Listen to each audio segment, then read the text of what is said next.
अस्सलामुअलैकुम, welcome to novels narrative. कैसे हैं आप सब? उम्मीद करती हूँ कि खैर आफियत से होंगे। जी, तो आज हम स्टार्ट करने जा रहे हैं अपने नॉवल की नेक्स्ट एपिसोड। लेकिन उससे पहले अगर आपने अभी तक चैनल सब्सक्राइब नहीं किया तो जल्दी से चैनल सब्सक्राइब कर लें, बेल आइकन दबा दें ताकि हर आने वाली नई वीडियो आपको मिलती रहे। लाइक, कमेंट और शेयर करना मत भूलें, ठीक है?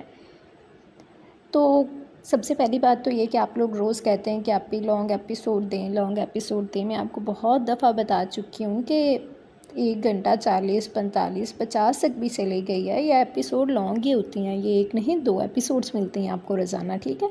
इससे ज़्यादा लॉन्ग अब मैं क्या ही कर सकती हूँ।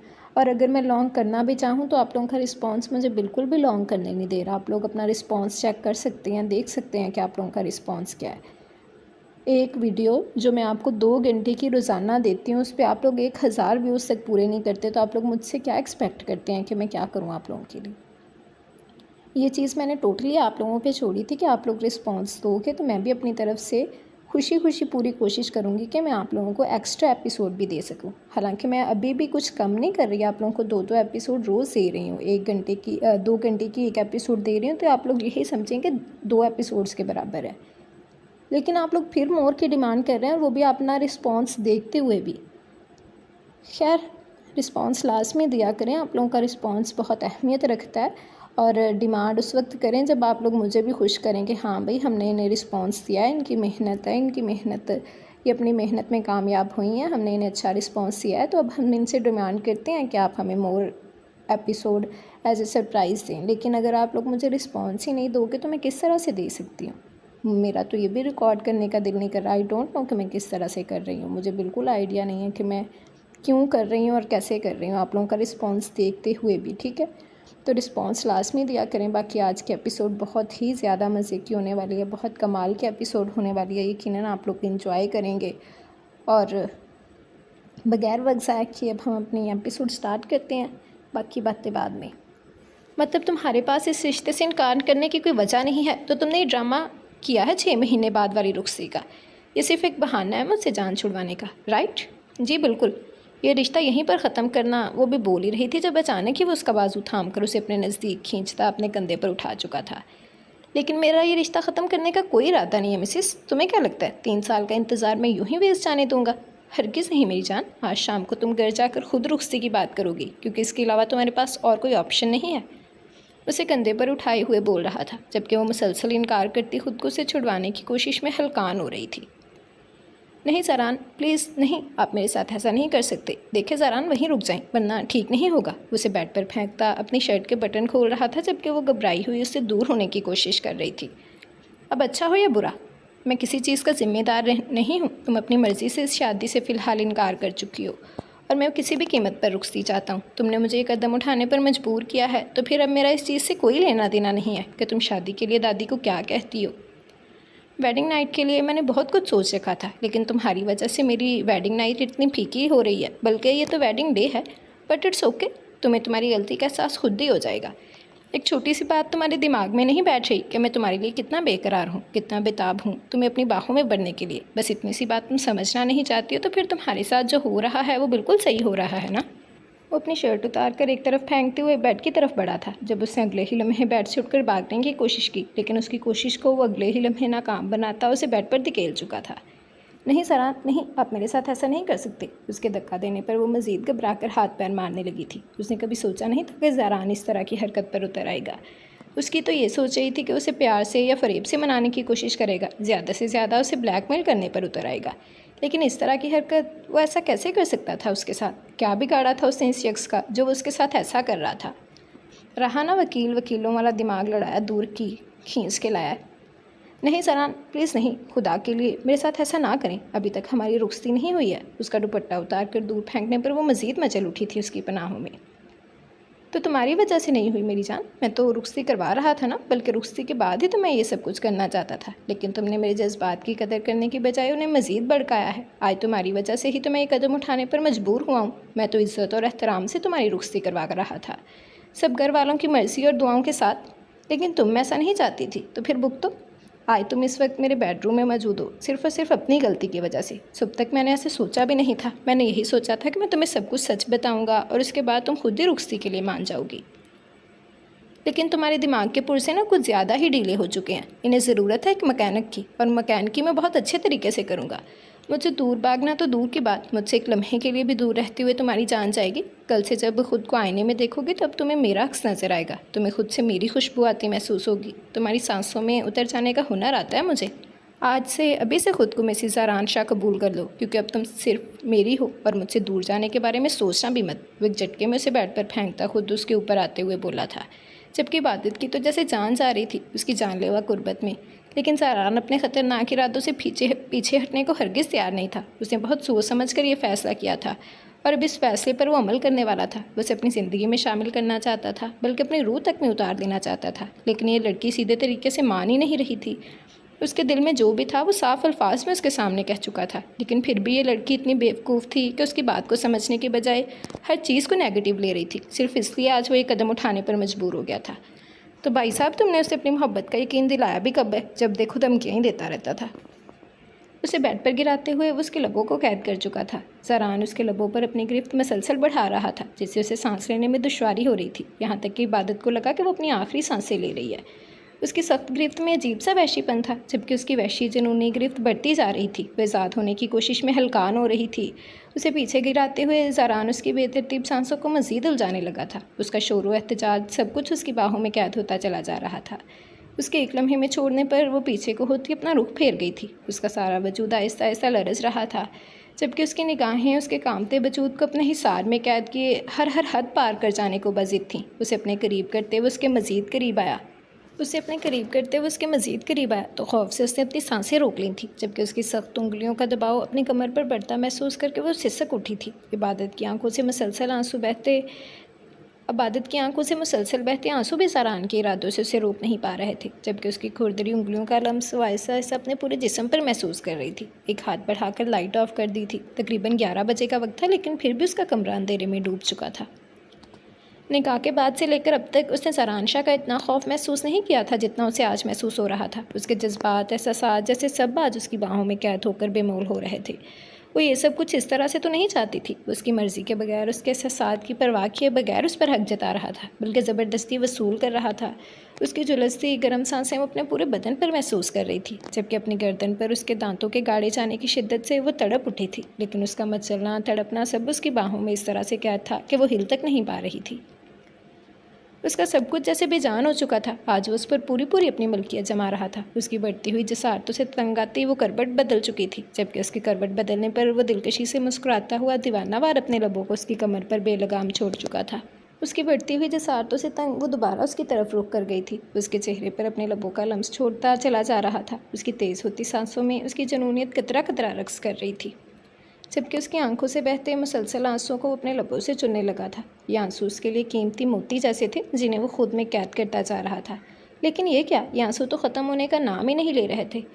ये रोना धोना क्यों मचा रखा है तुमने? कोई अनोखी लड़की नहीं हो? सारी दुनिया में रोज़ 1000 लड़कियों की शादी होती है। तुम्हारे वाले ड्रामे शायद ही कोई करता होगा। अब ये मत कहना कि तुम्हारे साथ कोई ज़बरदस्ती हो रही है। तुम्हें पूरा मौका दिया गया था, लेकिन शायद तुम इस तरह से नहीं चाहती थी। और ज़ारान शाह को सिर्फ इबादत ज़ारान मुयस्सर हो, उसे और कुछ नहीं चाहिए। ऐसे वैसे कोई फ़र्क नहीं पड़ता मुझे बस इस बात से फ़र्क पड़ता है कि इबादत ज़ारान शाह मेरी बाहों में हो। अब ये रोना धोना बंद करो। मज़ीद तुम्हारा रोना धोना देखकर मैं अपना मूड ख़राब नहीं करना चाहता। उसे दोबारा से अपने करीब करते हुए इस अंदाज में बोला था कि इबादत सहम कर रह गई थी। वो फिर एक झटके से पकड़ कर उसे अपने करीब कर चुका था। अब से यही समझो कि तुम्हारी रुखसती हो चुकी है और मैं ज़ारान शाह तुम्हारे जिस्म जान का मालिक बन चुका हूँ। अब ये धड़कने भी सिर्फ मेरे नाम से धड़केंगी। रुखसती जिस तारीख पर तय पाई है उसी तारीख पर होगी। अगर चाहो तो पहले आ सकती हो मेरी पनाहों में, लेकिन ये 6 महीने वाला ड्रामा यहीं पर ख़त्म कर दो। अब अगर तुम्हारे मुंह से मैंने इनकार सुना ना, तो उस दिन से ज़्यादा ख़तरनाक रातें तुम्हारी मुंतज़िर होंगी। उसे खुद में समेटता जा रहा था, मज़ीद बिखेरने के लिए। उसकी कमर पर वो अपना हाथ मजबूती से जमाता उसे खुद से लपेट चुका था। अभी भी धमकियाँ लगाने से कमीना बाज नहीं आया। उसकी धड़कनों में वो अपनी धड़कनें शामिल करता, उसके लबों को सख्ती से कैद करता, उसके जिस्म जहाँ पर फतह के झंडे गाड़ चुका था। तुम्हारी एक सांस अब ज़ारान शाह की इमानत है। तुम्हें अपना बनाकर मुझे जो सुकून मिला है, अगर उसके एक ज़र्रे से भी वाक़फ़ हो जाओ तो ख़ुद को मेरे बगैर सोचना भी गुनाह समझो। उसे अपनी बाहों में कैद करता हुआ उस पर फिर से हावी हो चुका था, और इबादत इतने आंसू बहा चुकी थी, अब उसकी आंखें भी खुश्क हो चुकी थीं। शायद ये उसकी ज़िद की सज़ा थी जो उसने ज़ारान शाह से लगाई थी। शायद वो भूल गई थी कि वह ज़ारान शाह का मुकाबला करने के काबिल नहीं हुई अब तक। वो रोते रोते ना जाने कब उसकी आंख लगी थी। उसे कुछ भी अंदाज़ा नहीं था, बस वो उस शख्स की बाहों में इस तरह से कैद थी कि वो अपना आप छुड़वा नहीं पाई थी। किसी का फ़ोन मुसलसल बज रहा था, जबकि वो मुसलसल आंखें बंद करती कभी इधर तो कभी उधर चेहरा फेरे सोने की कोशिश कर रही थी। जब अचानक उसकी आंख खुल गई, ज़रान उसे पूरी तरह से अपनी बाहों में कैद किए बिना शर्ट के उसके साथ सो रहा था, जबकि उसका फ़ोन साइड टेबल पर पड़ा मुसलसल बज रहा था। वो जैसे होशो हवास की दुनिया में वापस आई थी। निगाहें सामने लगी वॉल क्लॉक की तरफ गई, जहाँ 4:45 बज रहे थे। सो जाओ जान, फजूल लोग हैं, तंग कर रहे हैं। बेचारे अभी जानते नहीं है ना कि ज़ारान शाह अपनी खूबसूरत सी बीवी के साथ वक्त गुजार रहा है। उसे एक बार फिर से अपनी बाहों में कैद कर चुका था, जबकि इबादत एक झटके से वापस उठकर बैठ गई थी। ज़रान उसे खुद से दूर करती उठने लगी थी, जब ज़रान ने उसका बाजू पकड़ लिया था। क्या हो गया, क्यों इतनी परेशान हो रही हो? अभी 1.25 घंटा बाकी है तुम्हारे घर जाने में। रिलैक्स हो जाओ, मैं खुद छोड़ दूंगा। इतने परेशान होने वाली कोई बात नहीं है इसमें। उसके परेशानी से उठने पर वो भी उठकर बैठ गया था और साथ ही उसे अपने करीब करते हुए उसका लिबास से रुस करने लगा था। छोड़े मुझे प्लीज़। वो आगे पीछे अपना दुपट्टा तलाश करती निगाहें उसकी साइड पर पड़े अपने दुपट्टे पर जमा चुकी थी। मेरी जान, मैंने तुम्हारे लिए बहुत अच्छी सी शॉपिंग करके रखी हुई थी, जो तुम शादी के बाद इस्तेमाल कर सकती थी। लेकिन अब तो समझो शादी हो ही गई, तो जाओ और कोई भी कपड़े पहन लो। पूरी वार्डरोब मैंने अपनी मर्ज़ी से तुम्हारे कपड़ों से भरी है। मैं तुम्हें खुद अपनी मर्ज़ी से कोई कपड़े निकाल कर देता हूँ। आज तो मेरी मर्ज़ी के ही कपड़े पहनने चाहिए। वो बिल्कुल रिलैक्स आउट कर अलमारी के पास आया था और उसमें से एक सुर्ख रंग का खूबसूरत सा जोड़ा निकाल कर उसके सामने किया था। वो बिल्कुल रिलैक्स आउट कर अलमारी के पास आया था और उसमें से एक सुर्ख रंग का खूबसूरत सा जोड़ा निकाल कर उसके सामने किया था। इबादत, ये तुम्हारे लिए परफेक्ट रहेगा।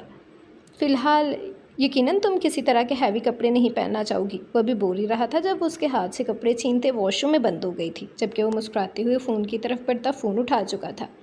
सर, मिस इबादत सुबह से आपके साथ गई हैं। वो वापस नहीं आई। आपकी 5 बजे क्लाइंट्स के साथ मीटिंग है, तो क्या वो भी आपके साथ ही जाएंगी? नहीं, वो मीटिंग कैंसिल कर दो। मैं फ़िलहाल किसी मीटिंग अटेंड नहीं करना चाहता। और मिस इबादत सुबह ही तबीयत ख़राबी की वजह से वापस अपने घर चली गई थी। ये वाली मीटिंग कल सुबह तक पोस्टपोन कर दो। फ़िलहाल मेरा बिल्कुल मूड नहीं है कोई भी मीटिंग अटेंड करने का। मैं वापस ऑफिस का चक्कर नहीं लगाऊंगा, अब सुबह भी आऊँगा। मैं तुम सब संभाल लेना, उसने कहकर फ़ोन बंद कर दिया था, जबकि वो इबादत के वॉशरूम से निकलने का इंतज़ार कर रहा था। जब कुछ सोचते हुए उसने घर का नंबर मिलाया था। अस्सलाम वालेकुम जहरिश भाभी, कैसी हैं आप? वालेकुम अस्सलाम, अल्हम्दुलिल्लाह ज़ारान भाई, मैं तो बिल्कुल ठीक हूँ। आप सुनाएं, कैसे हैं आप? जहरिश ने बड़ी खुश इखलाक़ी से कहा था। अपने सेवर के साथ उसकी ज़्यादा मुलाकात तो नहीं हुई थी, लेकिन फिर भी अपने बाकी देवरों की तरह वो भी उसे बहुत अजीज़ था। जी अल्हम्दुलिल्लाह। वो भाभी, मैंने आपको बताना था कि मेरी और इबादत की एक ज़रूरी मीटिंग है और आज वापसी जल्दी नहीं होगी। आप ड्राइवर को मत भेजिएगा, मैं खुद रात को इबादत को घर छोड़ दूँगा। वो बड़े पुरसुकून अंदाज में कह रहा था। अच्छा ठीक है ज़रान भाई, आप उसे घर छोड़ दीजिएगा, वो मुस्कुराते हुए बोली थी। घर छोड़ने के बजाय अपने घर ना ले जाऊँ, वैसे भी तो मेरी है और अपनी चीज़ें अपने पास रखना अच्छी बात होती है, वो शरारत से बोला था। जी नहीं, हरगिज़ नहीं, अभी तक तो वो हमारी है। आपकी तो 1 महीने के बाद होगी। फिर घर पे लेकर जाएं या बेशक चाँद पे ले जाएं, हमें कोई एतराज़ नहीं होगा। और अगर उसने आज घर जाकर ये कह दिया कि वो आज ही रुखसत होकर मेरे साथ जाना चाहती है, तो फिर क्या करेंगे आप? वो शरारतन पूछ रहा था। चलें, फिर तो हम मजबूर हो जाएंगे ना आपकी चीज़ आपको देने के लिए, जहरिश कुछ देर सोचने के बाद बोली थी। ठीक है, तो फिर तैयार हो जाएं, मैं आपको मजबूर करने वाला हूँ जल्दी। अब मैं अपनी अमानत ज़्यादा दिन आप लोगों के पास नहीं रहने दूंगा। बहुत बिगाड़ दिया है आपने उसे। लगता है यकीनन आप हारिक भाई की कोई बात नहीं सुनती, इसीलिए तो आपकी ये देवरानी साहिबा भी मेरी कोई बात नहीं सुनती। लेकिन कोई बात नहीं, हम बारिक भाई की तरह सीधे साधे नहीं हैं, हम लाइन पर ले आएंगे मैडम को, वो पुरसुकून अंदाज में बोला तो जहरिश खिलखिलाकर हंसी थी। कोई लाइन पे नहीं ला सकते आप उसे। एक दफ़ा घर आए तो ऐसी ऐसी पट्टियाँ पढ़ाऊँगी ना कि सारी ज़िंदगी याद रखेंगे आप, जहरिश ने चैलेंजिंग अंदाज में कहा था। तो पढ़ा लीजिए पट्टियाँ, हम भी ऐसा रंग चढ़ाएंगे आपकी देवरानी पर कि हमारे अलावा कुछ नज़र नहीं आएगा उन्हें। Challenge accepted. दूसरी तरफ से फ़ौरन आवाज़ आई तो ज़रान मुस्कुराया था। चलें जी, फिर हो गया है चैलेंज, मिलते हैं आपको कुछ दिनों में, तब तक के लिए दुआओं में याद रखिएगा। वो मुस्कुराते हुए अलविदाई कलाम बोल रहा था जब वो वॉशरूम से बाहर निकली। उसकी निगाहें तो जैसे इस सुर्ख चोड़े पर जम सी गई थी। वो पिंक कलर में भी बहुत खूबसूरत लगती थी, लेकिन ये रंग उस पर ऐसा खिला था कि ज़ारान एक दफ़ा फिर से मदहोश सा होने लगा था। लड़के, तुम्हारी कुर्बत के नशे से अभी अभी निकले हैं, ये जुल्म सही नहीं है। क्यों अपनी नाजुक सी जान हल्कान करना चाहती हो? वो उसके करीब आता उसके सामने आ चुका था। मुझे घर जाना है। अपनी आंखों में पानी लिए वो निगाहें झुकाकर बोली तो एक झटके में उसे पकड़कर अपने सीने से लगा गया था। घर भी चली जाना, पहले कुछ खा लें, मैंने तो सुबह से नाश्ता तक नहीं किया था, भूख से जान जा रही है मेरी। उसे अपने सीने में कैद किए वो उसके कान में बेहद कम आवाज़ में सरगोशी नुमा अंदाज में बात कर रहा था। आपको समझ नहीं आ रहा, मुझे नहीं रहना आपके पास, मुझे घर जाना है। वो उसकी बाहों से निकलते मचल उठी थी। हाँ तो चली जाना, इतनी ओवर क्यों हो रही हो? चलो पहले चलकर कुछ खाते हैं। और तुम अभी तक ये आंसू क्यों बहा रही हो? ओह गॉड, डोंट टेल मी कि तुम मुझसे कोई सिंपैथी लेना चाहती हो। बंद करो ये रोना धोना। कोई रेप नहीं हुआ है तुम्हारे साथ? शौहर हूँ मैं तुम्हारा, 3 साल से मेरी हो तुम इबादत, मेरे निकाह में हो। मुझे लगा था कि तुम मेंटली तौर पर इस चीज़ के लिए तैयार होगी, लेकिन तुमने तो अब तक रोना धोना मचा के रखा हुआ है। हद होती है किसी चीज़ की। बीवी हो तुम मेरी, कोई ज़्यादती नहीं किया मैंने तुम्हारे साथ। अपना हक लेने के लिए तुम्हारी मिन्नतें हरगिज़ नहीं करने वाला था मैं। और प्लीज़ ये तो हरगिज़ मत सोचना कि तुम्हारे साथ ये थोड़ा सा वक्त गुजार कर या अपना हक इस्तेमाल करके मैंने कोई गलती की है जिसकी मुझे तुमसे सॉरी करनी चाहिए।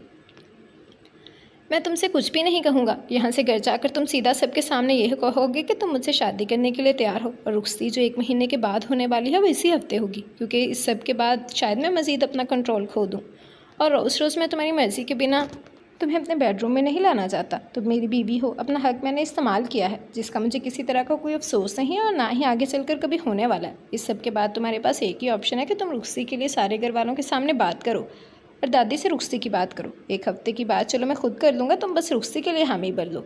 दादी को बताओ कि तुम रुखसती के लिए तैयार हो। और मेरी जान, इस तरह से रोना धोना बंद करो यार। कसम से तुम्हारी आंसू भरी आंखें देखकर मेरे जज्बात फिर से बेलगाम हो रहे हैं। उसे अपने करीब करते हुए इस अंदाज में बोला था कि वो करंट खाकर उससे दूर हुई थी। आप बहुत बुरे इंसान हैं। वो आंखें रगड़ते हुए इतनी मासूमियत से बोली थी कि ज़रान ने उसके जुमले को एक कॉम्प्लीमेंट के तौर पर लिया था। एक ही बार में अंदाज़ा लगा लिया। अभी तो मेरी कुर्बत तुम्हें दिन रात सहनी है। ये तो ट्रेलर था, फिल्म अभी बाकी है मेरे दोस्त। वो आंख दबाता शरारत से बोला था जब उसने अगले ही लम्हे नाजुक से हाथ का मुक्का रख के उसके सीने पर दे मारा था।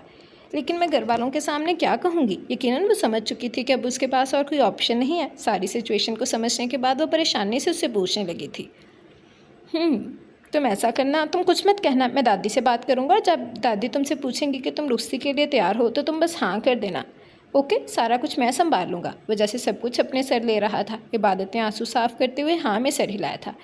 अब चलो कुछ खाने चलते हैं, बहुत सख्त भूख लग रही है। आओ, अब तो रोमांटिक सा डिनर तो होना ही चाहिए। नहीं, मुझे घर जाना है। उसकी उंगलियों का लम्स एक दफ़ा फिर से अपने कमर पर जा बजा चलते पाकर वो घबरा कर बोली थी, यार बहुत बोरिंग हो तुम। पहले खाना तो खा ले, मुझे भूख लग रही है। सर एहसास नहीं है शौहर का, यहाँ पर भूखा प्यासा तुमसे प्यार करने में मसरूफ़ था और तुम हो के खाना खाने की इजाज़त नहीं दे रही। मैंने कब मना किया आपको? वो दूर हटते हुए बोली तो ज़रान ने एक झटके से उसे दोबारा अपने करीब कर लिया था। दूर मत जाओ यार, पास रहो मेरे। उसके लबों को चूमते हुए एक बार फिर से अपने जज्बात पर कंट्रोल खोने लगा था। भूख लगी है मुझे, वो चेहरा फेरते हुए बोली तो ज़रान मुस्कुराते हुए उसे यूं ही कमर से थामे अपने साथ बाहर ले गया था। उसने नोट किया था वो अपने कपड़े बदल चुका था। यकीनन उसके सोने के बाद वो भी सोया नहीं था। सर खाना लगा दूँ? मुलाजिम उन्हें नीचे आते देख कर बोला था। नहीं, कोई ज़रूरत नहीं है, हम बाहर जाकर खाना खाएंगे। और तुम क्या कह रहे थे कि तुम अपनी बीवी को लाना चाहते हो घर के काम वगैरह करने के लिए? चांद, तुम्हारे आने के बाद हम इसकी बीवी को मुलाजमत पर रख लेंगे। ऐसा करना कि कल 6 बजे के बाद तुम अपनी बीवी को ले आना, मैडम आकर उसका काम वगैरह देख लेंगी। क्यों चांद, कल 6 बजे के बाद एक चक्कर तो लगाओगे ना यहाँ का? वो शरारती अंदाज में कहता यूँ ही उसका हाथ थाम कर बाहर निकल गया था। मैं हरगिज़ यहाँ नहीं आऊँगी रुखसती से पहले। वो फ़ौरन नफ़ी में सर हिलाते हुए बोले तो ज़रान का ना रुकने वाला कहका फूटा था। बच्ची को डरा दिया है। आना तो तुम्हें पड़ेगा ही मिसिस, अब तुम्हारा कोई और ठिकाना नहीं है। वो गाड़ी का बेल्ट बांधने के बहाने एक दफ़ा फिर से उसके लबों पर झुक चुका था और अंदाज में बला की शिद्दत थी। ज़रान प्लीज़। उसके सीने पर हाथ रखते गहरी सी सांस लेकर उसे खुद से दूर कर चुकी थी। मेरे जज्बात मेरे कंट्रोल में नहीं है। वो जैसे अपनी बेबसी की इंतहा बता रहा था। अब खुद भी किसी के कंट्रोल में नहीं है तो करो ना कंट्रोल। मुझे कैसे बीवी अपने शौहर को कंट्रोल नहीं कर सकती? वो एक दफ़ा फिर से उसके पास आया तो उसे धक्का देती अपना चेहरा हाथों में छुपाकर शर्मा दी थी, जबकि सारे राज से उसे कुछ ना कुछ कहता तंग करते आया था। ज़रान के प्यार में, चाहत में किसी तरह की कोई खोट नहीं थी। वो सब कुछ अच्छा लग रहा था। ज़रान का उसकी तरफ झुकाव, उसको अहमियत देना, बात बात पर उसकी मर्जी पूछना, सब कुछ एक नया एहसास था। बिल्कुल किसी परवाने की तरह उसके इर्द गिर्द मंडला रहा था। कभी वो बातों ही बातों में उसके माथे पर लब रखता तो कभी शरारत से सबसे छुपकर उसके होंठों को छू लेता। वो कभी उसे घूरती तो कभी शर्माकर निगाहें झुका लेती थी। ज़रान का ये अंदाज़ बहुत नया था, बहुत अलग था। उसकी बातें, उसकी नसें जैसे वो उसके लिए बहुत अहम हो। कहीं से भी ये सब कुछ ड्रामा या दिखावा नहीं लग रहा था। सब कुछ हकीकत थी, हकीकत के रंग थे। उसकी चाहत के रंगों में वो इस दुनिया में रहना चाहती थी जिसमें ज़रान का ये रूप उसे देखने को मिल रहा था। वो सच कह रहा था, वो किसी गलतफहमी का शिकार थी। यकीनन ज़ेबाइश कुछ भी नहीं थी उसकी ज़िंदगी में, वरना वो उसे भुलाकर इतनी जल्दी आगे बढ़ पाता? हरगिज़ नहीं। अगर वो दादी को दिखाने के लिए रुखसती कर रहा था तो फिर उससे इतने अच्छे से बात क्यों कर रहा था? उसे इतनी अहमियत क्यों दे रहा था? उसे दीवानों की तरह अपनी निगाहों के सामने क्यों रखना चाहता था? शायद वो सच में उससे मोहब्बत करता था, उसे अपनी ज़िंदगी का हिस्सा बनाना चाहता था और वो उस ज़रान की ज़िंदगी का हिस्सा बनने के लिए तैयार थी। यहाँ पर अंदर क्यों ले आई हो यार? तुम मुझे वहाँ बाहर क्या मसला था? वहाँ सामने भी तो देखो कितना रोमांटिक कपल बैठा था। उसे बताते तो सही भाई, हम ज़्यादा रोमांटिक है तुमसे। उसके बिल्कुल साथ वाली कुर्सी पर झुक कर बैठ गया था।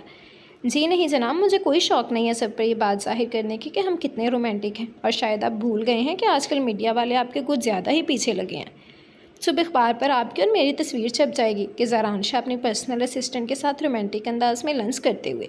हाँ तो छपती है तो छप जाए, मुझे परवाह नहीं है। पर्सनल असिस्टेंट मेरी पर्सनल बीवी भी तो है। वो हर बात को बहुत नॉर्मल ले रहा था। नहीं ना ज़रान, अच्छा नहीं लगता ना। और वैसे भी पर्सनल बीवी आपकी 1 महीने के बाद होगी। फ़िलहाल मैं सिर्फ आपकी पर्सनल असिस्टेंट हूँ, जिस ऑफिस में हरगिज़ आपकी पर्सनल बीवी नहीं है। उसे समझाते हुए बोल रही थी।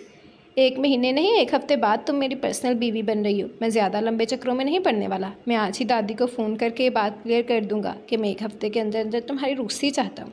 और जब तुमसे पूछा जाए तो तुम बस हाँ कर देना, बाकी तुम्हारा ये शौहर हर चीज़ संभाल लेगा। उसके लबों पर झुकने ही लगा था कि वेटर अंदर दाखिल हो गया था। ग्रेट टाइमिंग है तुम्हारी, वो वेटर को घूरते हुए बोला तो वो कुछ शर्मिंदा सा खाना रखता माज़त ख़्वाह अंदाज में बाहर निकल गया था। ज़रान क्या मसला है आपको? बेचारे वेटर को भी नहीं छोड़ते आप। और एक और बात, मैं दादी से कुछ भी नहीं कहने वाली, आप खुद कह दीजिएगा जो कहना है। मुझसे किसी तरह की उम्मीद मत रखिएगा, मैं ठीक हूँ 1 महीने बाद वाली रुखसती पर भी। वो मज़े से बोली थी जबकि ज़रान कंधे उचकाकर अपने हाथों से आहिस्ता आहिस्ता खाना खिलाने लगा था। तुम खाना तो खाओ, बाकी सब कुछ मुझ पर डिपेंड करता है। जो मेरी मर्ज़ी होगी वो करूँगा, वो मज़े से बोल रहा था। और फिर उसे खाना खिलाने के बाद एक ज़रूरी कॉल आने की वजह से वो बाहर निकल गया था। जब थोड़ी देर के बाद एक लड़की वहाँ दाखिल हुई थी। उस लड़की को पहचानना उसके लिए मुश्किल हरगिज़ नहीं था, लेकिन उसे किसी ने शायद बहुत बुरे तरीके से मारा था या उसका एक्सीडेंट हुआ था, वो समझ नहीं पाई थी। और ना ही वो कुछ समझना चाहती थी। उसे देखते ही वो उठकर खड़ी हो गई थी। चली जाओ इबादत, मैं तुम्हें रोकूंगी नहीं, लेकिन जाने से पहले एक दफ़ा मेरी हालत देख लो। मेरी हालत देखकर तुम्हें अंदाज़ा तो हो ही गया होगा कि ये सब कुछ कैसे हुआ है। अगर नहीं हुआ तो मैं बता देती हूँ। ज़रान शाह का बच्चा इस वक्त मेरे पेट में है। हाँ मैं प्रेग्नेंट हूँ। और इस प्रेगनेंसी की बिना पर जब मैंने उसे शादी करने के लिए कहा तो उसने साफ इनकार कर दिया। और वो कहता है कि वो सिर्फ तुमसे शादी करेगा क्योंकि तुम उसकी दादी की पसंद हो। एक ही नवा पंगा पै गया। मेरी हालत तुम्हारे सामने है। जब मैंने उसे फोर्स किया शादी के लिए और ये कहा कि मैं मीडिया में जाऊंगी तो उसने मुझे बहुत बुरे तरीके से मारा पीटा और मुझे मेरे ही घर में बंद कर दिया। बड़ी मुश्किल से यहाँ तक पहुँची हूँ तुम्हें ये बताने के लिए कि जिस इंसान को तुम फरिश्ता समझ रही हो वो असल में एक शैतान है। ये रिपोर्ट्स देख सकती हो तुम, इसमें साफ साफ लिखा है कि मेरे पेट में पलने वाले बच्चे के बाप का नाम ज़रान शाह है। और यकीन करो उसे कोई फ़र्क नहीं पड़ता कि उसकी वजह से मेरी ज़िंदगी बर्बाद हो गई।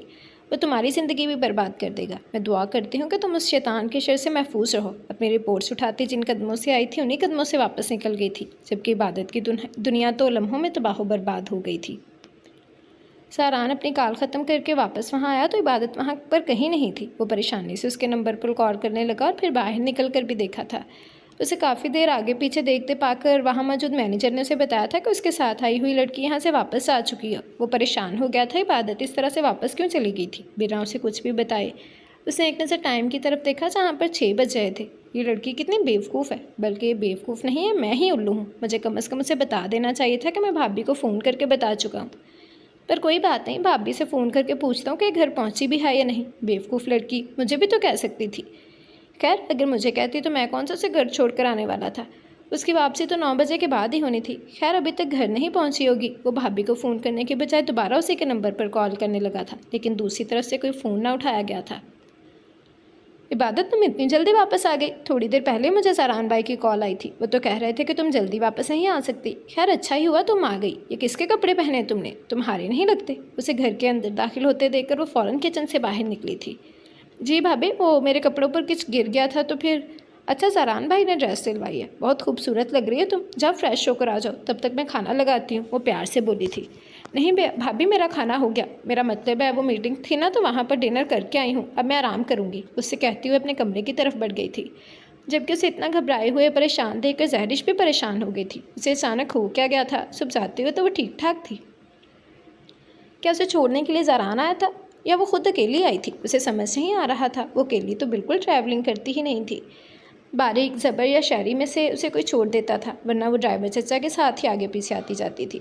वो वापस किचन में आ रही थी जब घर के नंबर पर किसी ने फ़ोन किया। उसे फ़ोन उठाया तो आगे से ज़रान ही था। भाभी वो इबादत। जी ज़रान भाई, इबादत आ गई है। क्या आप उसे छोड़ने के लिए आए थे? नहीं, मैं छोड़ने के लिए नहीं गया था, वो खैरियत से घर पहुंच गई है ना, वो खुद गई है। जी जी, वो खैरियत से घर पहुंच गई है, उससे फ़ौरन बताया तो ज़ारान को कुछ सुकून मिला था। ठीक है भाभी, बस यही जानने के लिए फ़ोन किया था, वो फ़ोन रखते हुए बोला था, जबकि जहरिश भी अलविदाई कलाम कहती फ़ोन बंद कर चुकी थी। क्या लगता है कौन थी वो लड़की यार? तुम्हारी हरकत मुझे सख्त बुरी लगी है इबादत, ख़बरदार जो तुमने ये हरकत दोबारा की। कम अज़ कम तुम मुझे बताकर तो जा सकती थी कि तुम घर जा रही हो। शौहर से बात मनवाना भी एक हुनर है जो तुम्हें नहीं आता। हाँ, ये सच है कि अगर तुम मुझसे पूछती तो मैं कभी भी तुम्हें घर जाने की इजाज़त नहीं देता, लेकिन फिर भी इस तरह से बिना पूछे बिना बताए तुम घर चली गई। जानती हो, पागलों की तरह तुम्हें ढूंढ रहा था, यहाँ वहाँ ना जाने तुम कहाँ चली गई हो। मानता हूँ मेरी कॉल थोड़ी लंबी हो गई थी, एक दो केसेस में बुरी तरह से उलझा हुआ हूँ, लेकिन इसका ये मतलब नहीं है कि तुम बिना बताए कहीं भी निकल जाओ। आज के बाद ऐसी हरकत दोबारा मत करना, वरना मैं बहुत सख्ती से पेश आऊँगा तुम्हारे साथ। खैर, मैं दादी को थोड़ी देर में फ़ोन करूँगा और उनसे बात करूँगा। दादी तुमसे पूछेंगी तो तुम्हें क्या जवाब देना है तुम अच्छे तरीके से जानती हो। मैं मज़ीद इंतज़ार नहीं करूँगा। मुझे मेरी बीवी हर वक्त मेरे पास चाहिए। मेंटली तौर पर तो अब तक तुम तैयार हो ही चुकी होगी। खैर, वो तो मैंने कर ही दिया है, तो मैं मज़ीद इस बात को खींचना नहीं चाहता। मैं दादी से बात करूँगा। मुमकिन है कि दादी रात तक तुम्हें अपने कमरे में बुला लें, तो वही जवाब देना जो मैंने कहा है। और प्लीज़ 1 महीने तक बात हरगिज़ नहीं लेकर जाना। इसी हफ्ते ये रुखसी वाला सारा कॉन्सेप्ट ख़त्म करो। मैं मज़ीद इन मामलों को लटकाना नहीं चाहता। और मेरा मैसेज सुनते ही रिप्लाई कर देना, मैं वेट कर रहा हूँ। वो व्हाट्सएप पर उसे एक अच्छा खासा लंबा वॉइस नोट दे चुका था। अब उसे इंतज़ार था कि वो कब उसका वॉइस नोट सुनकर रिप्लाई करती है, लेकिन दूसरी तरफ से तो जैसे बिल्कुल खामोशी छाई हुई थी। थोड़ी देर के बाद उसके मैसेज पर ब्लू रंग की टिक लग गई थी, लेकिन वो मैसेज सुनने की जहमत हरगिज़ नहीं की गई थी। वो काफ़ी देर रिप्लाई का इंतज़ार करता रहा था। उसकी चैट टैब खोले, वो उसकी तरफ से किसी भी जवाब का मुंतज़िर था, अपने वॉइस नोट पर किसी तरह के रिएक्शन का मुंतज़िर था, लेकिन दूसरी तरफ तो बिल्कुल खामोशी छाई हुई थी। तंग आकर उसने दादी का नंबर मिलाया था। अस्सलाम वालेकुम दादी, कैसी हैं आप? और क्या हाल चाल है आपके उस हैंडसम से पोते के जो आजकल वकालत के फ़राइज़ सर अंजाम दे रहा है? सुना है मैंने बहुत ज़्यादा हैंडसम होता जा रहा है। दूसरी तरफ से कॉल उठाते ही ज़रान शरारती अंदाज में गोया हुआ था।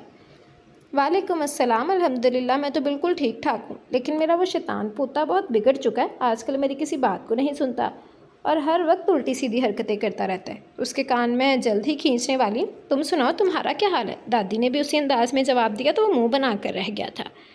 अल्लाह अल्लाह ज़ुबैदा बेगम, कदर करो अपने उस पोते की। ऐसे पोते हज़ारों लाखों में पैदा होते हैं। खैर छोड़ो पोते को, पोते की मनकूहा से पूछो। रुखसी के लिए मना लिया है हमने मोहतरमा को। मेरा मतलब है कि वो रुखसी के लिए तैयार है। और दूसरी बात, मैं रुखसी के लिए 1 महीने का इंतज़ार नहीं कर सकता। रुखसी इसी हफ्ते होगी, तो जो रस्म शस्म आपने निपटानी है वो इस 1 हफ्ते में निपटा दें। मैं तैयार हूँ सारी रस्में करने के लिए, लेकिन रुखसती इसी हफ्ते हो जानी चाहिए। मुझे मेरी बीवी मेरे पास चाहिए, वो एक ही सांस में बोला था, जबकि दादी तो उसकी बात सुनकर हैरान रह गई थी। इबादत क्या सच में शादी के लिए तैयार थी? उसने तो ऐसी किसी बात का जिक्र नहीं किया था, बल्कि जिक्र क्या किया था, वो तो जब से ऑफिस से आई थी अपने कमरे में ही बंद हो गई थी। डिनर टेबल पर उसके बारे में पूछा गया तो जहरिश ने बताया था कि वो डिनर करके आई है, इसीलिए अपने कमरे में आराम कर रही है। लेकिन शादी के लिए तो बात करनी ही थी। अगर वो रुखसी के लिए तैयार थी तो बेहतर था कि वो उससे बात कर लेती। और वैसे भी जिस तरीके की जल्दबाजी ज़रान मचा रहा था कि 1 हफ्ते के अंदर उसे रुखसी चाहिए, तो वो वक्त बर्बाद तो हरगिज़ नहीं कर सकती थी। अगर तुमने सच में उसे मना लिया है तो इससे ज़्यादा और खुशी की बात मेरे लिए और कोई नहीं हो सकती। लेकिन तुमने उसे डराया धमकाया तो नहीं ना? दादी को परेशानी होने लगी थी। अरे दादी, मैं उसे क्यों डराऊँ धमकाऊँगा? वो मेरी बीवी है, मैंने उसे प्यार से मनाया है। पूछ लीजिएगा अपनी लाडली से। अगर मैंने उसे किसी तरह की कोई धमकी दी हो तो मेरा कान पकड़ लीजिएगा। मैंने तो इतने प्यार से उसे समझाया है कि मैं उसके लिए कितना परफेक्ट हूँ, और वह एक अच्छी बच्ची की तरह मेरी पूरी बात को समझ भी गई है। अब आप मज़ीद देर ना करते हुए उसे रुखसी की बात करें। देखिएगा उसे 1 हफ्ते बाद वाली रुखसी पर किसी तरह का कोई एतराज़ नहीं होगा। बस आप ज़रा तफसील में मत जाइएगा। बस उसे पूछें कि क्या वो 1 हफ्ते के अंदर रुखसी के लिए तैयार है। अगर हाँ तो रुखसी कर दीजिए, वरना 1 महीने के बाद कर दीजिएगा, मुझे कोई एतराज़ नहीं। वो मज़े से बोला था। ठीक है, अगर ऐसी बात है तो मैं बात करती हूँ उससे, बल्कि मैं अभी बुलाती हूँ उसे अपने कमरे में। दादी तो उसकी बात सुनकर खुशी हो गई थी और उन्होंने फ़ौरन ही कॉल ख़त्म करके इबादत को अपने कमरे में बुला लिया था। दादी का बुलावा आया था, मतलब ज़रान की कॉल आ चुकी थी और ज़रान यकीनन उन्हें पूरी बात भी बता चुका था और वो 1 हफ्ते के अंदर रुखसी की भी बात करने वाला था। यकीनन उसने दादी से बात भी कर ली होगी। थोड़ी देर पहले उसे ज़रान का मैसेज आया था। वो उसे मुसलसल कॉल्स भी करता रहा था, लेकिन उसने उसकी कोई कॉल अटेंड नहीं की थी। वो अजीब तरह की कश्मकश में गिरी हुई थी। उसे समझ ही नहीं आ रहा था कि आज के दिन उसकी ज़िंदगी में क्या क्या हुआ है। पहले ज़रान का ज़बरदस्ती उसे अपने साथ लेकर जाना, वहाँ उस कमरे में उस पर अपना हक जताना, बल्कि ज़बरदस्ती उससे अपना हक लेना, उसके बाद उसे रुखसी के लिए मजबूर करना। वो मेंटली तौर पर इस चीज़ के लिए तैयार हो चुकी थी। उसे पता था कि अब रुखसी के अलावा उसके पास और कोई चारा नहीं है। ज़रान ने जिस तरह से उस पर अपने नाम की मोहर सबत की थी, वो चाहकर भी अब इस रिश्ते से इनकार नहीं कर सकती थी। फिर जिस तरह वो उसे अहमियत दे रहा था, अपनी मोहब्बत का इजहार कर रहा था, जिस तरह से वो बता रहा था कि वो अब तक गलतफहमी का शिकार थी, हकीकत तो ये थी कि वो हमेशा से ही उसे पसंद करता था। बस निकाह के वक्त वो निकाह के लिए तैयार नहीं था। और वैसे भी अपनी स्टूडेंट लाइफ में कोई भी शादी जैसी बड़ी जिम्मेदारी लेने के बारे में नहीं सोचेगा। उसे एक तरह से ज़रान की सोच बिल्कुल ठीक लग रही थी, लेकिन अब अचानक बहुत कुछ बदल चुका था। ज़िबाइश झूठ बोल रही थी या सच बोल रही थी, उसे समझ नहीं आया था, लेकिन वो खुद ज़रान को ज़िबाइश के बेहद करीब देख चुकी थी। हाँ, वो उसके बेहद करीब थी। आए दिन उनकी खबरें न्यूज़ चैनल पर आती थी, जगह जगह ये बात मशहूर थी कि इन दोनों का अफेयर चल रहा है। फिर अचानक ही वो ज़रान शाह की ज़िंदगी में एक फजूल इंसान बन गई थी। वो यहाँ पाकिस्तान में थी, ये बात तो कोई जानता भी नहीं था। सब तो यही समझ रहे थे कि वो अपने किसी शूट के लिए किसी दूसरे मुल्क गई हुई है। तो क्या वो सच बोल रही थी? वो झूठ क्यों बोलेगी? एक औरत होकर वो खुद पर इतना घटिया इल्ज़ाम कैसे लगा सकती थी? वो कोई आम लड़की तो नहीं थी, इतनी बड़ी मॉडल थी। तो क्या ज़रान शाह आखिरी इंसान रह गया था उसके लिए, जिसे वो फंसाती? हालांकि वो जानती भी थी कि उससे उसका पूरा करियर बर्बाद हो सकता है। वो परेशानी से दादी के कमरे में नीचे की तरफ आ गई थी। पता नहीं क्या होने वाला था, लेकिन ज़रान शाह की शख्सियत को लेकर वो बहुत उलझी हुई थी। वो जानती थी कि ज़रान पहले उसे पसंद नहीं करता था। ज़रान ने इस चीज़ का रीज़न भी दिया था, लेकिन वो उसके रीज़न को भी फ़िलहाल किसी खाते में नहीं ला रही थी, क्योंकि इस वक्त उसकी आंखों के सामने ज़िबाइश का ज़ख्मी चेहरा था। जी दादी, आपने बुलाया मुझे? वो दादी के कमरे में दाखिल होते हुए बोली थी, जब दादी ने उसे अपने पास बैठने का इशारा किया। वो खामोशी से दादी के पास आती उनके बिल्कुल साथ बैठ गई थी। तेरी बात हुई ज़रान के साथ? ज़रान ने क्या कहा तुझे? क्या तू शादी के लिए तैयार है? 1 महीने के बाद तेरी रुखसी की तारीख तय पाई है। अगर तू तैयार हो तो मैं सबको शादी की तैयारियां करने के लिए कह दूं। वैसे तो ज़रान ने कहा है कि शादी 1 हफ्ते के बाद हो जाए तो ज़्यादा बेहतर है। वो मज़ीद लंबे चक्करों में नहीं पड़ना चाहता, लेकिन हमारे भी कुछ रस्म व रवाज हैं, हमारे भी कोई अरमान है, बहुत तैयारियाँ करनी हैं। 1 हफ्ते में तो शादी हो ही नहीं सकती, चाहे कुछ भी क्यों ना हो जाए। इसीलिए मैंने फ़िलहाल ज़रान को कोई जवाब नहीं दिया है, लेकिन ज़रान ने कहा है कि तू शादी के लिए तैयार है। क्या सच में तू ज़रान के साथ रुखसत होने को तैयार है? नहीं दादी, मैं ये सब कुछ इतना जल्दी नहीं चाहती। ज़रान बहुत जल्दबाजी कर रहे हैं। मैं फ़िलहाल इन सब चक्करों में नहीं पड़ना चाहती। मेरा पूरा करियर दांव पर लगा हुआ है। ज़रान के लिए ये सब कुछ बहुत नॉर्मल है, लेकिन मेरे लिए नहीं। ज़रान उड़ा देगा तुम्हें मेरी जान। मैं इतनी जल्दी शादी के लिए तैयार नहीं हूँ, और ना ही मैं ज़रान की शख्सियत को समझ पा रही हूँ। ज़रान ने मुझे बहुत समझाने की कोशिश की है, लेकिन मेरा फिर भी दिल नहीं मानता। मैं इन सब चीज़ों के बारे में अपने इंटर्नशिप के बाद सोचना चाहती हूँ। वो अपनी बात कहकर खामोशी से उनके करीब से उठकर बाहर निकल गई थी, जबकि दादी परेशानी से उसे जाते हुए देखती रहीं। फिर कुछ सोचने के बाद उन्होंने ज़रान को फ़ोन किया था। वो तो बेताब बैठा था, जैसे उसने पहले ही बेल पर दूसरी तरफ से फ़ोन उठा लिया था। जी दादी, आपकी बात हो गई ना उससे? तो क्या मैं 1 हफ्ते के बाद बारात लेकर आ जाऊँ? वो पुरसुकून अंदाज में बोला था। नहीं, वो तैयार नहीं है शादी के लिए ज़रान। तुम मुझसे नहीं मना पाए हो। मुझे समझ नहीं आता तुम इतनी जल्दबाजी क्यों कर रहे हो। देखो बेटा, तुम शादी के लिए तैयार हो ही गए हो तो क्या फ़र्क पड़ता है, शादी आज होती है या 6 महीने के बाद। उसे भी तो संभलने और समझने का मौका दो। ये उसकी भी ज़िंदगी है, सिर्फ तुम्हारी नहीं। सारे फैसले तुम नहीं करोगे। उसका भी एक ख्वाब है, वो भी कुछ करना चाहती है। वो जानती है कि इज़्दिवाजी ज़िंदगी में फंस कर वो अपने ख्वाब पूरे नहीं कर पाएगी, इसलिए वो चाहती है कि वो अपने ख्वाबों को वक्त दे। और इसमें कुछ गलत नहीं है मेरे बच्चे। मैंने तुम्हें उसके साथ ज़ोर ज़बरदस्ती करने से मना किया था। तुम उसे फ़ोर्स क्यों कर रहे हो? उसे मत इल्जाओ इतना। वो मासूम लड़की अपने ख्वाबों को जीने का पूरा हक रखती है। क्या मतलब दादी, आप कहना क्या चाहती हैं? वो तैयार नहीं रुखसी के लिए। मेरी खुद बात हुई है उससे, मैंने मनाया है उसे। वो परेशानी से दादी को समझाने लगा था। तुमने उसे मनाया नहीं है, बल्कि तुम उस पर अपना फ़ैसला थोपना चाहते हो, और ऐसा नहीं होगा। वो अपनी ज़िंदगी में कुछ करना चाहती है, और मुझे इस चीज़ से कोई एतराज़ नहीं है। अगर तुम सच में उसे पसंद करते हो और उससे शादी के लिए तैयार हो, तो फिर क्या फ़र्क पड़ता है कि शादी आज हो या 6 महीनों के बाद। वो अपनी ज़िंदगी को अपने तरीके से जीना चाहती है। 6 महीने ही तो मांग रही है ना वो तुमसे। मोए मोए हो गई ज़रान के साथ तू। अब मैं इस बारे में मज़ीद कोई बात नहीं करना चाहती। तुम उसे मनाने में नाकाम रहे हो। अब जब तक कि उसकी इंटर्नशिप कंप्लीट ना हो जाए, शादी का जिक्र नहीं किया जाएगा। लेकिन दादी, आप मेरी बात को समझने की कोशिश तो करें। आपको ज़रूर कोई गलतफहमी हुई है। मैं बात करता हूँ उससे। वो परेशानी से दादी से कहने लगा था। मुझे कोई गलतफहमी नहीं हुई है। वो अपनी ज़िंदगी का फ़ैसला कर चुकी है, और मुझे इस फ़ैसले पर कोई एतराज़ नहीं है, और तुम भी अब इस फ़ैसले पर कोई एतराज़ नहीं उठाओगे। बस ये बात यहीं पर ख़त्म हो रही है आने वाले 6 महीनों के लिए। दादी फ़ैसला सुनाते हुए बोली तो वो आगे से कुछ भी बोल नहीं पाया था, बस खामोशी से फ़ोन बंद कर गया था। उसका फ़ोन सारी रात ही बजता रहा था। मुसलसल आने वाली कॉल को बस वो एक नज़र देखकर दोबारा बेड पर लेट जाती थी। ज़रान का नाम मुसलसल उसके मोबाइल पर जगमगा रहा था। ये नंबर उसने कल ही तो सेव किया था, लेकिन अब उसका दिल चाह रहा था कि वो पूरी दुनिया को आग लगा दे। ये क्या हो रहा था उसकी ज़िंदगी में? वो कुछ भी समझ नहीं पा रही थी। कौन सच्चा था, कौन झूठा था, वो बुरी तरह से उलझ चुकी थी। अगर ज़रान के जज्बात सच्चे थे, उसकी मोहब्बतें सच्ची थी, तो फिर ज़ुबैश की वो हालत किसने की थी? वो उसके सामने रिपोर्ट्स लेकर आएगी और ये दावा करेगी कि वो ज़रान के बच्चे की माँ है, तो उसे कैसे गलत साबित कर पाएगी? लेकिन ज़रान सच्चा था, वो मोहब्बत करता था उससे, उसके हर अंदाज में उसके लिए मोहब्बत थी। लेकिन अगर ज़िबाइश सच्ची थी तो क्या वो खुद को कभी माफ़ कर पाएगी? एक लड़की के साथ इतना बड़ा जुल्म, इतनी ज़्यादती, वो ज़िबाइश की हालत देखकर तड़प उठी थी। ज़रान ने उसे इतने बुरे तरीके से मारा था। उसकी हालत का सोचते हुए उसके हाथ काँपने लगे थे। हाँ, ज़रान था ऐसा। वो उसके गुस्से को बहुत करीब से देख चुकी थी। उसके वहशीपन के निशान अब तक उसके जिस्म पर मौजूद थे। हाँ, भी ज़्यादा वक्त तो नहीं हुआ था उसकी जानलेवा बाहों से बाहर निकले। नहीं, वो ज़रान की मोहब्बत थी, लेकिन एक ऐसी मोहब्बत थी जो उसको रेसा रेसा कर दे। ज़रान ने एक दफ़ा उसका ख्याल नहीं किया था कि इस सब के बाद उसके जज्बात बदल जाएंगे, उसके एहसास बदल जाएंगे। उसे कोई परवाह ही नहीं हुई थी कि उसकी ज़िंदगी बदल जाएगी। उसे सिर्फ़ और सिर्फ अपने आप से मतलब था। उसका सर दर्द से फटा जा रहा था। उसने अपना फ़ोन उठाकर ऑफ़ कर दिया, जबकि दूसरी तरफ ज़रान जो मुसलसल उसे कॉल किए जा रहा था, उसके फ़ोन बंद करने पर गुस्से से अपना फ़ोन दीवार पर मार चुका था। तुमसे तो मैं सुबह निपटूंगा मिसिस आरांशा, ये तुमने अच्छा नहीं किया। वो गुस्से से मुट्ठियाँ बींस कर रह गया था। अरे इबादत, तुम आज नहीं जा रही ऑफिस? उसे घर के लिबास में ही सुबह नाश्ते की टेबल पर देखकर ईसा ने पूछा था। उसके एग्ज़ाम्स होने वाले थे और एग्ज़ाम से पहले उसे 3-4 छुट्टियां हो चुकी थी, जबकि इबादत के साथ ऐसा कोई सीन नहीं था। उसे तो आज भी अपने ऑफिस जाना था। मेरा मूड नहीं है, मैं 2-3 दिन की छुट्टियों पर हूँ, उसने मुस्कुराकर ईसा को जवाब दिया था, जबकि अम्मी उसे अजीब से अंदाज में देख रही थी। सब कुछ ठीक तो है ना इबादत? मैं नोट कर रही हूँ कल से तुम कुछ परेशान लग रही हो। कोई मसला है तो मुझसे शेयर करो बेटा, मैं सिर्फ तुम्हारी सास ही नहीं माँ भी हूँ।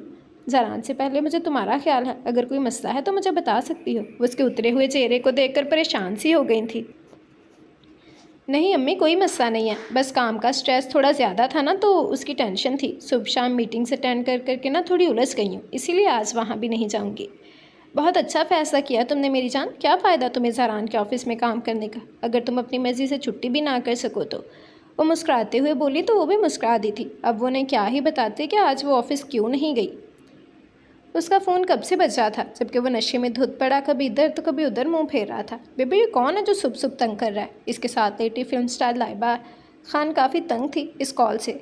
तंग आकर उसने अपना मोबाइल उठाकर कॉल अटेंड कर गया था। हेलो, कौन है जिसे सुकून नहीं है? वो काफ़ी गुस्से से नंबर देखे बगैर ही बोला था। कमीना खसलत से बाज नहीं आ रहा अपनी। दामियार, मेरे बच्चे, तुम्हारी आवाज़ को क्या हुआ है? तुम्हारी आवाज़ इतनी अलग क्यों लग रही है? तुम ठीक तो हो ना? तबीयत तो ठीक है ना तुम्हारी? दादी तो उसकी आवाज़ सुनकर परेशान हो गई थी, जो ज़्यादा मिकदार में नशा करने की वजह से भारी हो गई थी। दादी आप? हाँ, थोड़ा सा बीमार हूँ, बुखार हो गया है और गले में भी दर्द है। तबीयत ठीक नहीं है मेरी, इसीलिए आवाज़ भारी हो गई है। वो नॉर्मल होते हुए बोला था, लेकिन अब नशा अभी तक लहजे और सर पर चढ़ा हुआ था। तुम्हारी तबीयत तो बहुत ख़राब लग रही है, मैं थोड़ी देर में आती हूँ तुम्हारे पास। कोई ज़रूरत नहीं है आज ऑफिस आने की, मैं बस कुछ ही देर में निकलती हूँ यहाँ से ईसा को लेकर। आराम करो बेटा। दादी बेचैनी से बाहर निकली थी। बेटा जल्दी से यखनी बना दो, मुझे दामियार की तबीयत बहुत ज़्यादा ख़राब लग रही है, मैं उससे मिलने जाऊँगी। ऐसा लग रहा था जैसे मेरे बच्चे को बहुत तेज़ बुखार हो। तुम ज़रा जल्दी से बना दो यखनी, मैं ईसा को बुलाती हूँ, वो भी मेरे साथ आएगी। जी जी अम्मी जान, मैं अभी बना देती हूँ, आप परेशान मत हो, अल्लाह खैर करेगा। एक तो बच्चा अकेला रहता है ना घर पर, तबीयत ख़राब हो जाए तो कोई पूछने वाला भी नहीं। मैं बनाती हूँ यखनी, इसके बाद ना हम जहरिश को लेकर ज़रा वो सदीक़ा के घर जाएंगे। माशाल्लाह से पोती हुई है उसे, और हम मुबारकबाद भी ना देने जा सके। वो उन्हें बताकर यखनी बनाने चली गई थी, जबकि वह आहिस्ता आहिस्ता सीढ़ियाँ तय करती ईसा के कमरे की तरफ जाने लगी थी। वो बहुत कम ऊपर वाली मंजिल पर जाती थी, लेकिन आज सवाल उनके पोते की तबीयत का था। आज वो कुएं पे माँ पार कर जाती, ये तो सिर्फ सीढ़ियाँ थीं और पोता कमीना निकला पूरा। ईसा, मेरी बच्ची जल्दी से तू तैयार हो जाओ, दामियार की तबीयत बहुत ज़्यादा ख़राब है, मुझे उसे देखने के लिए जाना है। बच्चे की हालत ख़राब है, पता नहीं उसे क्या हुआ है, लेकिन आवाज़ से बहुत ज़्यादा बीमार लग रहा था। तेरी चच्ची, अम्मी और जहरीश वो सामने वाले घर में जा रहे हैं बच्चे की मुबारकबाद देने के लिए। उनकी वापसी ज़रा देर से होगी। तुझे पता है ना तेरी चच्ची की उस सदीक़ा के साथ कितनी दोस्ती है, उनकी बातें ही ख़त्म नहीं होती। वरना मेरा इरादा तेरी अम्मी या चच्ची में से किसी को साथ लेकर जाने का था, लेकिन अभी तू ही अपनी तैयारी कर ले। वो प्यार से उसे कहती इबादत की तरफ देखने लगी थी, जो गहरी नींद में होने का बहाना कर रही थी। ईसा इनकार करना चाहती थी, लेकिन दादी की बेचैनी देखकर इनकार नहीं कर पाई थी। देखे ना, मैं इसे शादी के बारे में बातें कर रही थी और ये झूठ मूठ के सोने का ड्रामा करने लग गई। वो अपने कपड़े निकालते हुए बोली तो दादी मुस्कुरा दी थी। तुम मत कर अभी की शादी की बातें, शादी अब 6 महीने के बाद ही होगी। मैंने बता दिया ज़रान को भी कि अब वो बच्ची को बिल्कुल तंग ना करे, क्योंकि मैं अपनी बच्ची की मर्ज़ी के खिलाफ कुछ नहीं होने दूंगी। वो प्यार से उसके सर पर हाथ फेरते हुए बोली तो इबादत ने ज़रा सी आंखें खोलकर मुस्कुरा कर उन्हें देखा था। थैंक यू सो मच दादी, आई लव यू, वो मुस्कुराकर उनके गले लगते हुए बोली थी, जबकि दादी नीचे जाकर अपनी तैयारी करने के बारे में सोचने लगी थी जब बड़ी सी चादर लिए जहरिश अंदर दाखिल हुई। इबादत नीचे जाकर ना ज़रा यखनी देख लेना, चूल्हे पर चढ़ा दिया, थोड़ी देर में तैयार हो जाएगी, हम पड़ोस में जा रहे हैं, जहरिश ने उससे कहा था, जबकि वो सिर्फ हाँ में सर हिला गई थी। चल आजा नीचे चलते हैं, तू यखनी देख लेना और मुझे कपड़े भी निकाल के देना कि कौन से पहन कर जाऊँ। उसका ध्यान इस दौरान से हटाते हुए बोली तो वो उनके साथ ही नीचे आने को तैयार थी। क्या हुआ आपको, आप ठीक तो हैं दादी? वो जो उसके आगे आगे चल रही थी अचानक चक्कर आने की वजह से गिरने ही लगी थी कि उसने इन्हें थाम लिया था। पता नहीं क्या हुआ, अचानक सर सा घूम गया है, चक्कर से आ रहे हैं। वो अपने बैठने की जगह ढूंढते हुए बोली तो इबादत ने फ़ौरन ही साइड पर लगी कुर्सी खींच कर उन्हें उस पर बिठाया था। क्या हुआ दादी, आप ठीक तो है ना? इबादत की ऊंची आवाज़ सुनकर ईसा भी फ़ौरन भाग कर बाहर आई थी। पता नहीं, बहुत चक्कर आ रहे हैं, सर घूम रहा है, मैं डॉक्टर को फ़ोन करती हूँ, ईसा ने फ़ौरन कहा था। डॉक्टर को फ़ोन करने की ज़रूरत नहीं है, वो दरअसल दोपहर को गोली खाई थी ना मैंने, उसके बाद नींद नहीं ली, शायद इसीलिए सर में दर्द हो रहा है। वो डॉक्टर कह रहा था ना कि ये गोली खाने के बाद थोड़ी देर सो जाना है। अरे दादी, वो नींद की गोली थी, आप नींद की गोली खाकर हर तरफ घूम रही हैं तो यही हाल होगा ना। ईसा सर पर हाथ मारते हुए उन्हें समझाने लगी थी। चलें कमरे में चलें, मैं आपको लेकर चलती हूँ। वो इबादत के साथ उन्हें सहारा देते हुए नीचे की तरफ ले जाने लगी थी। अरे नहीं, मैंने सोना नहीं है, वो मुझे दामियार को देखने जाना है, बच्ची की तबीयत ख़राब है ना जाने बुखार होगा या कुछ और होगा। एक तो उसके पास कोई है भी नहीं उसका ख्याल रखने वाला, अकेला रहता है बेचारा, मुझे जाना है उसके पास। कहाँ से अकेले होते हैं वो, इतने सारे नौकर रहते हैं उनके साथ, देखा नहीं था आपने उस दिन? ईसा को दादी की बेवजह की परेशानी पसंद नहीं आई थी। बेटा, नौकर और रिश्तों में बड़ा फ़र्क होता है, तुम नहीं समझोगी, मुझे जाना होगा, उसे यखनी पिलाऊंगी, दवा खुलाऊंगी अपने हाथों से तो उसकी तबीयत ठीक होगी। उसकी आवाज़ बहुत भारी थी, बहुत ख़राब थी उसकी तबीयत। दादी मैं चली जाऊंगी, मैं यखनी दे आऊँगी, आप यहाँ इबादत के पास रुकिएगा, मैं बस 1 घंटे में उन्हें यखनी देकर वापस आ जाऊँगी, बिल्कुल बेफिक्र हैं। देखिए ना, कपड़े भी मैंने पहन लिए हैं, बस यूँ जाऊँगी और यूँ वापस आ जाऊँगी। ड्राइवर चचा गाड़ी निकालें। वो दरवाजे से बाहर चचा को आवाज़ें लगाते हुए फिर से कमरे के अंदर आ गई थी। इबादत, दादी का ख्याल रखना, मैं जल्दी वापस आ जाऊँगी, तुम्हें भी साथ लेकर चलती अगर दादी की तबीयत ख़राब ना होती तो। इनका कोई भरोसा नहीं है, सोने की बजाय अपने पोते की फ़िक्र में आदी होती रहेंगी ये, तबीयत का होश नहीं है, पोते का ख्याल रखने जा रही हैं। वो कमरे से निकलती किचन में आई थी और फिर यखनी एक डिब्बे में निकालती हुए ड्राइवर चचा के साथ बाहर निकल गई थी, जबकि इबादत अब दादी का ख्याल रख रही थी। चचा आप यहीं पर रुके, मैं बस 20 से 30 मिनट में आ जाऊँगी। बस मैंने ये करना है कि उनको यखनी पर लाते ही ना उनकी एक तस्वीर बना लेनी है ताकि दादी को यकीन आ जाए। आपको ना कहीं जाने की ज़रूरत नहीं है, उनसे कहते हुए अंदर दाखिल होने लगी थी जब वो बोले, बेटा मुझे ना थोड़ी देर पहले बारिक का फ़ोन आ रहा था, अगर तुम्हें ज़्यादा वक्त लगेगा तो मैं ज़रा आधा घंटे में वापस आ जाता हूँ, बारिक के ऑफिस से होकर उसे कोई काम होगा। हाँ ये भी ठीक है, आप वहाँ से होकर आ जाएँ, बेकार में आपको भी यहाँ रुकना अच्छा नहीं लगता। आप अपना काम ख़त्म कर लें, तब तक मैं अपना ये ज़रूरी काम ख़त्म कर लेती हूँ। वो टिफ़िन उठाते हुए बोली तो चचा मुस्कुरा दिए थे। हेलो एक्सक्यूज़ मी, आपके दामियार साहिब किधर हैं? मैं उनके लिए यखनी लेकर आई हूँ, दादी के कहने पर। और आज तो कोई नौकर भी नहीं है आपके अलावा, सब लोग किधर हैं? सामने मुबश्शिर को देखकर वो उससे पूछने लगी थी, जब उसे अचानक यहाँ देखकर वो घबरा गया था। मैडम आप यहाँ अचानक बिना बताए, अगर आप बता देती तो मैं आ जाता। आज सबको छुट्टी है, मैं भी अभी जाने वाला हूँ, अगर पता होता तो मैं आपको लेने आ जाता। नहीं नहीं, फॉर्मेलिटीज़ में पढ़ने की ज़रूरत नहीं है मुबश्शिर भाई, बताएं ना दामियार की तरह है, ये यखनी उन्हें देनी है, दादी ने बेची है, उनकी तबीयत बहुत ज़्यादा ख़राब लग रही थी दादी को, इसीलिए उन्होंने खुद ये यखनी बना कर बेची है। वो उसे बताते हुए ऊपर सीढ़ियों की तरफ जाने लगी थी जिस तरफ दामियार का कमरा था, जबकि मुबश्शिर भी परेशानी से उसके पीछे पीछे आ रहा था। ये कमरा है दामियार का, उसने पीछे मुड़कर मुबश्शिर से पूछा था, जो परेशानी से सिर्फ हाँ में सर हिला पाया था। उसने आहिस्ता से दरवाजे पर दस्तक दी तो दूसरी तरफ से कोई आवाज़ नहीं आई थी। उसने दरवाज़ा खोलकर अंदर की तरफ देखा, जहाँ सिर्फ अंधेरा ही अंधेरा था। वो अंदर ही है, आप अंदर चली जाएं, उसे देखते हुए बोला था तो उसने सिर्फ हाँ में सर हिलाया। लगता है इनकी तबीयत ज़्यादा ख़राब है, मैं देख के आती हूँ, तब तक आप ये यखनी डिश में डाल कर लाएँ, उससे कहते हुए अंदर चली गई थी, जिस कमरे में सिर्फ अंधेरे के अलावा और कुछ नहीं था। जब अचानक ही बाहर से दरवाज़ा बंद हो गया था, कमरे में फैली अजीब सी बदबू से उसे कुछ अजीब सा महसूस हुआ था, लेकिन उसे समझ नहीं आया था कि बाहर से दरवाज़ा अचानक कैसे बंद हो गया था। वो परेशानी से दरवाजे की तरफ आई थी और मुसलसल दरवाजे को बजाने लगी थी। दामियार की कमीनी फितरत जाग गई है, इजी इज़ू बेबी इजी, वो दरवाज़ा मेरी मर्ज़ी से बंद हुआ है और खुलेगा भी मेरी मर्ज़ी से ही। तुम्हारा पीटना बेकार है। इसकी आवाज़ ने उसके हाथों पर रोक सी लगा दी थी, जबकि वो हैरानगी से उसके बदले हुए लब्बो लहजे को महसूस कर रही थी। माशाल्लाह बहुत प्यारी बच्ची है, अल्लाह पाक इसे ज़िंदगी दे। अम्मी इस मासूम सी बच्ची को अपनी बाहों में लेते हुए बोली थी।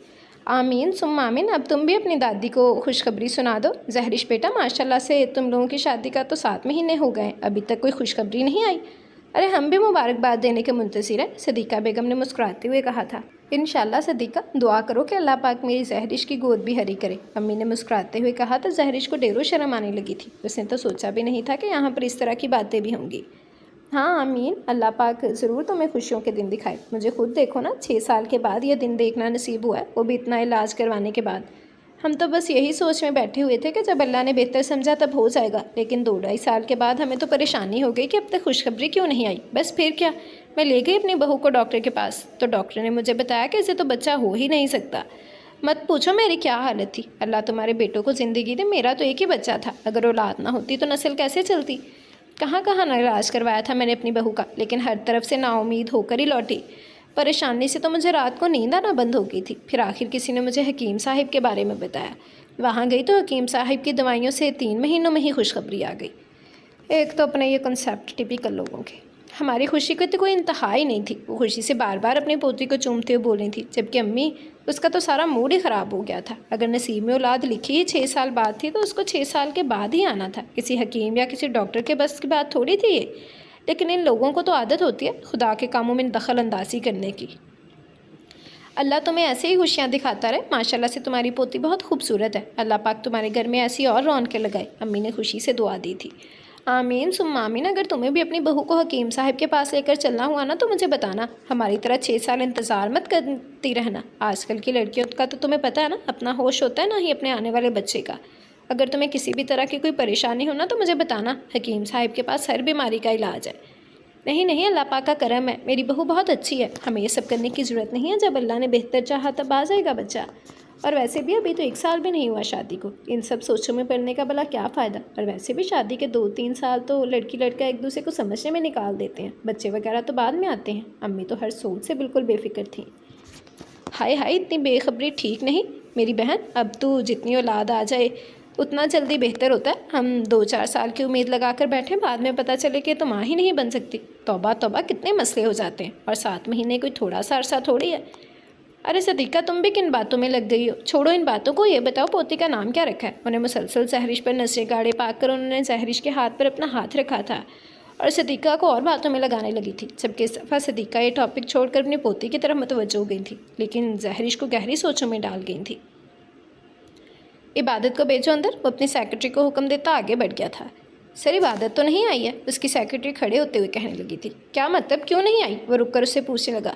सर वो 3-4 दिन की छुट्टियों पर है, मिस आयशा ने बताया है। उसे फ़ौरन जवाब दिया था। किसकी इजाज़त से है वो छुट्टियों पर? क्या मैंने कहा है कि वो छुट्टियाँ कर सकती है? वो गुस्से से उससे पूछने लगा था।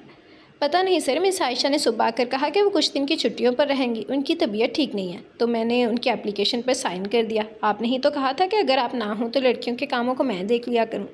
उसकी सेक्रेटरी परेशानी से कहने लगी थी। हाँ मैंने कहा था, इसका मतलब ये नहीं है कि तुम मुझे बिना बताए कोई भी फ़ैसला कर दो। वो गुस्से से कहता आगे बढ़ गया था, जबकि उसकी सेक्रेटरी ठीक से सॉरी भी ना कह सकी थी।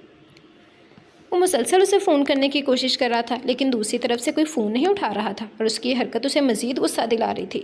ये लड़की फ़ोन क्यों नहीं उठा रही? आखिर चल क्या रहा है इसके दिमाग में? पहले उसने दादी से शादी से इनकार कर दिया, हालांकि मैंने उससे कहा भी था कि हाँ करना है, और अब ऑफिस से 4 दिन के लिए छुट्टियाँ ले लीं। हद होती है किसी चीज़ की। एक बार तुम मेरे हाथ धोआओ इबादत, फिर तुम देखना कैसे दिमाग ठिकाने लगाता हूँ तुम्हारा। वो गुस्से से फ़ोन एक तरफ रखता अपने काम में मसरूफ़ हो गया था, लेकिन दिमाग में मुसलसल यही बात चल रही थी कि इबादत के इनकार की अब क्या वजह हो सकती है। उसने तो उसके सामने इनकार की कोई वजह छोड़ी ही नहीं थी। एक मशरकी लड़की की तरह अब उसे दिमाग से सोचते हुए रुखसती के लिए हाँ करनी चाहिए थी और अपने शौहर के साथ अपनी ज़िंदगी में आगे बढ़ने का फ़ैसला करना चाहिए था, लेकिन उसका तो दिमाग ही उल्टा चलता था। क्या मैं सच में जल्दबाजी कर रहा हूँ? क्या सच में मुझे उसे वक्त देना चाहिए? सोच क्या है उसकी? अगर वो इंटर्नशिप के बाद करना चाहती है शादी, तो भी कम से कम उसे अपनी सारी सोच मेरे सामने रखनी तो चाहिए ना। उसे मुझे बताना चाहिए कि वो ऐसा चाहती है। अगर तो बात उसकी इंटर्नशिप की है तो मैं कौन सा शादी के बाद उसकी इंटर्नशिप रुकवा दूँगा। ना शादी के बाद भी तो वो कर सकती है, या शायद वो जिम्मेदारी नहीं लेना चाहती, शायद वो शादी की जिम्मेदारियों से घबरा गई है। यकीनन उसे लगता होगा कि शादी के बाद वो चाहकर भी अपनी ज़िंदगी वैसे नहीं गुजार पाएगी जैसी अभी गुजार रही है। मेरी जान, अगर तुम्हारी ये सोच है तो बहुत ही गलत सोच है। मैं बहुत अच्छा शौहर हूँ, तो मैं बिल्कुल भी तंग नहीं करूँगा। मैं तुमसे ये वादा करके शादी कर सकता हूँ, लेकिन मैं एक अच्छा शौहर नहीं हूँ, और ये बात मैं भी जानता हूँ। लेकिन 6 महीने में कैसे रहूँगा तुम्हारे बगैर? रुखसी तो होनी चाहिए। लेकिन दादी का क्या करूँ? दादी का क्या करना है? जो करना है इबादत का करना है। अगर उसे किसी भी तरह यकीन दिला दूँ कि उसे शादी के बाद कोई मसला नहीं होगा, तो यकीनन सारे मसले का हल निकल आएगा। वो किसी सोच के तहत पुरसुकून हुआ था। लड़का अपना बावला हो गया, खुद से बातें करने लग गया। क्या मतलब? तू घर में किसी को भी ये बात बता कर नहीं आया कि तू कराची आया हुआ है? वो इस वक्त अपने एक टीम मेंबर के साथ कराची में मौजूद था, और ये बात उसने ईसा के अलावा किसी को नहीं बताई थी। उसने यही बताया था कि उसका ट्रिप जा रहा है टीम के साथ मैच खेलने के लिए, और वो लोग वहाँ पर गए हैं, लेकिन वो यहाँ कराची आया था। ये बात उसने कानों कान किसी को पता नहीं चलने दी थी। हाँ, तो अगर किसी को बता देता तो कोई मुझे यहाँ थोड़ी ना आने देता। बाबा को तो बस मौका चाहिए होता है मुझे बिज़नेस में घुसाने का। शुक्र है भाई ने 3-4 दिन की छुट्टी दे दी थी, वरना तो शायद आ भी नहीं पाता। भाई से भी झूठ बोला कि आसपास एक क्रिकेट खेलने जा रहा हूँ 4 दिन के लिए। भाई को कम से कम मेरा जुनून समझ में तो आता है ना। मेरे अब्बू हजूर को बिल्कुल मेरी क्रिकेट में इंटरेस्ट नहीं है। उनका बस चले तो दिन रात मुझे बिज़नेस में घुसा दें। तुम नहीं जानते वो हर कीमत पर मुझे बिजनेसमैन बना कर रहेंगे, लेकिन मुझे अपना ख्वाब पूरा करना है। बस आज का ये एडिशन देकर मैं आज ही वापस चला जाऊँगा, ताकि मेरे लिए कोई मसला ना बन जाए। वो इस वक्त अपनी यूनिवर्सिटी में बैठा हुआ था, क्योंकि वो अपनी यूनिवर्सिटी की तरफ से ही क्रिकेट क्लब ज्वाइन करना चाहता था, जहाँ उसके पुराने कुछ दोस्त भी आए हुए थे। चल यार, मैं तो बस तेरे लिए दुआ ही कर सकता हूँ, अल्लाह पाक तुझे कामयाब करे और तू जल्दी पाकिस्तान का क्रिकेटर बन जाए। हाय, फिर तो तेरी मौजें लग जाएंगी, छक्के पर छक्के मारेगा तू। ओ यार, वो देख, ये तो वही लड़की है ना जिसने तुझे थप्पड़ मारा था। वो बातों ही बातों में अचानक पीछे की तरफ इशारा करने लगा था। हाँ यार, ये तो वही लड़की है यार, वही है ना। क्या नाम था इसका? अरूश खालिद, इसके दोस्त ने यकीन से कहा था, जबकि शहीर की निगाहें तो जैसे उस लड़की पर जम सी गई थी। जब खुद को किसी निगाहों के हिसार में पाकर उसने उसकी तरफ देखा था, और फिर जैसे निगाहें उस पर से हटाना भूल गई थी। उम्मीद की किरण लिए वो तेज़ी से उसकी तरफ आई थी, लेकिन इससे पहले ही शहीर उस लड़के के करीब से उठकर प्रिंसिपल ऑफिस की तरफ चला गया था। मैं अरूश परेशानी से सामने बैठे लड़के से कुछ कहने की कोशिश करने लगी थी। उसका नाम तक नहीं जानती थी, वो क्या कहकर उसे पुकारती। रिलैक्स रिलैक्स मिस, क्या हो गया? लगता है तुम्हें शहीर से बात करनी थी। वो प्रिंसिपल ऑफिस में गया, तुम ठीक हो ना? उसके हाथों को कांपते देखकर सामने बैठा लड़का भी परेशान हो गया था। प्लीज़ मेरी उनसे मुलाकात करवा दीजिए, मुझे उनसे बहुत ज़रूरी बात करनी है। उसकी आंखों में मोटे मोटे आंसू आ गए थे। हाँ क्यों नहीं, मैं तुम्हारी बात करवा दूंगा उससे। यार रिलैक्स हो जाओ, तुम रो क्यों रही हो? लगता है तुम भी उससे प्यार करती हो। इतना ही प्यार करती हो उससे तो फिर थप्पड़ क्यों मारा था? उसके आंसुओं का कोई और ही मतलब निकाल चुका था, लेकिन इस वक्त अरूश के पास टाइम नहीं था कि वो उसे कोई सिफाई देती या उसकी गलतफहमी को दूर करती। उसके लिए इतना ही काफ़ी था कि वो शख्स उसके सामने आ चुका था, जिसकी तलाश में वो पिछले 3 साल से दर दर भटक रही थी। क्या मतलब? उस नीम अंधेरे कमरे में सामने की तरफ सोफे पर बुरे जमान इंसान को देख पा रही थी। मतलब बहुत साफ है मेरी जान कि मैं मज़ीद इंतज़ार नहीं कर सकता तुम्हारा। अब ये दरवाज़ा तब खुलेगा जब मेरी मर्जी होगी। अचानक कमरे की लाइट ऑन हुई थी। वो सामने सोफे पर ही बैठा हाथों में कोई ग्लास लिए हुए था। तामियार प्लीज़ ये दरवाज़ा खोलें। वो कुछ गलत नहीं सोचना चाहती थी, लेकिन उसे घबराहट से होने लगी थी। उसके लफ्ज़ों से, उसके जुमले से उसकी नीयत ठीक नहीं लग रही थी। उसने ज़ोर ज़ोर से दरवाज़ा बजाया था। अभी तो कहा मैंने कि अब यह दरवाज़ा मेरी मर्ज़ी से खुलेगा। वो ग्लास में मौजूद वो मशरूम एक ही घूंट में अपने अंदर उतारता, ग्लास वहीं एक साइड पर फेंकने वाले अंदाज में मेज़ पर रखता वहाँ से उठा था। क्या मतलब? अब प्लीज़ दरवाज़ा खुले, मुझे बाहर जाना है यहाँ से। वो गुस्से से बोली थी। चली जाना, मुझे कोई एतराज़ नहीं है, दरवाज़ा खुल जाएगा, तुम बाहर चली जाना, लेकिन इसके लिए मेरी 2 शर्तें हैं। शर्त? कैसे शर्तें? खोलें दरवाज़ा। ये आप किस तरह से बात कर रहे हैं मुझसे? उसके अजीब अंदाज और लड़खड़ाते कदमों से उसे खौफ आने लगा था। यकीनन वो नशे में था, और नशे की हालत में भला कोई किसी का किस तरह से भरोसा कर सकता था? चवल है एक नंबर का ये। तुम्हें पता है, कल रात मेरी ज़िंदगी की सबसे बुरी रात थी। मेरी बाहों में, मेरे बिस्तर में यहाँ लाइबा खान थी। लाइबा खान जानती हो ना तुम, बहुत बड़ी एक्ट्रेस है। लेकिन मैं नशे में उसे अपने पास, अपने करीब, अपनी बाहों में भरने की बजाय तुम्हारा नाम ले रहा था। बेचारी बुरा मान गई। बनता है उसका बुरा मानना। किसी भी औरत के बार कैसे गवारा हो सकती है कि एक मर्द जो उसकी कुर्बत के नशे में चूर हो किसी और औरत का नाम ले। लेकिन मैं क्या कर रहा था? ऐसा बहुत बुरा किया मैंने उसके साथ, सिर्फ तुम्हारी वजह से। वो एक झटके में उसका बाजू दबोच कर बोला था। छोड़ो मुझे, घटिया इंसान, वो चिल्लाई थी। तुम्हें छोड़ दूँ तो जाऊँ कहाँ? अब तुम्हें छोड़ने वाली कंडीशन नहीं है मेरी, नहीं छोड़ सकता मैं तुम्हें। अब तुम मुझे ऐसी हालत में पहुँचा दिया कि पागल हो रहा हूँ मैं तुम्हारे कुर्ब के नशे में, पागल हो रहा हूँ मैं।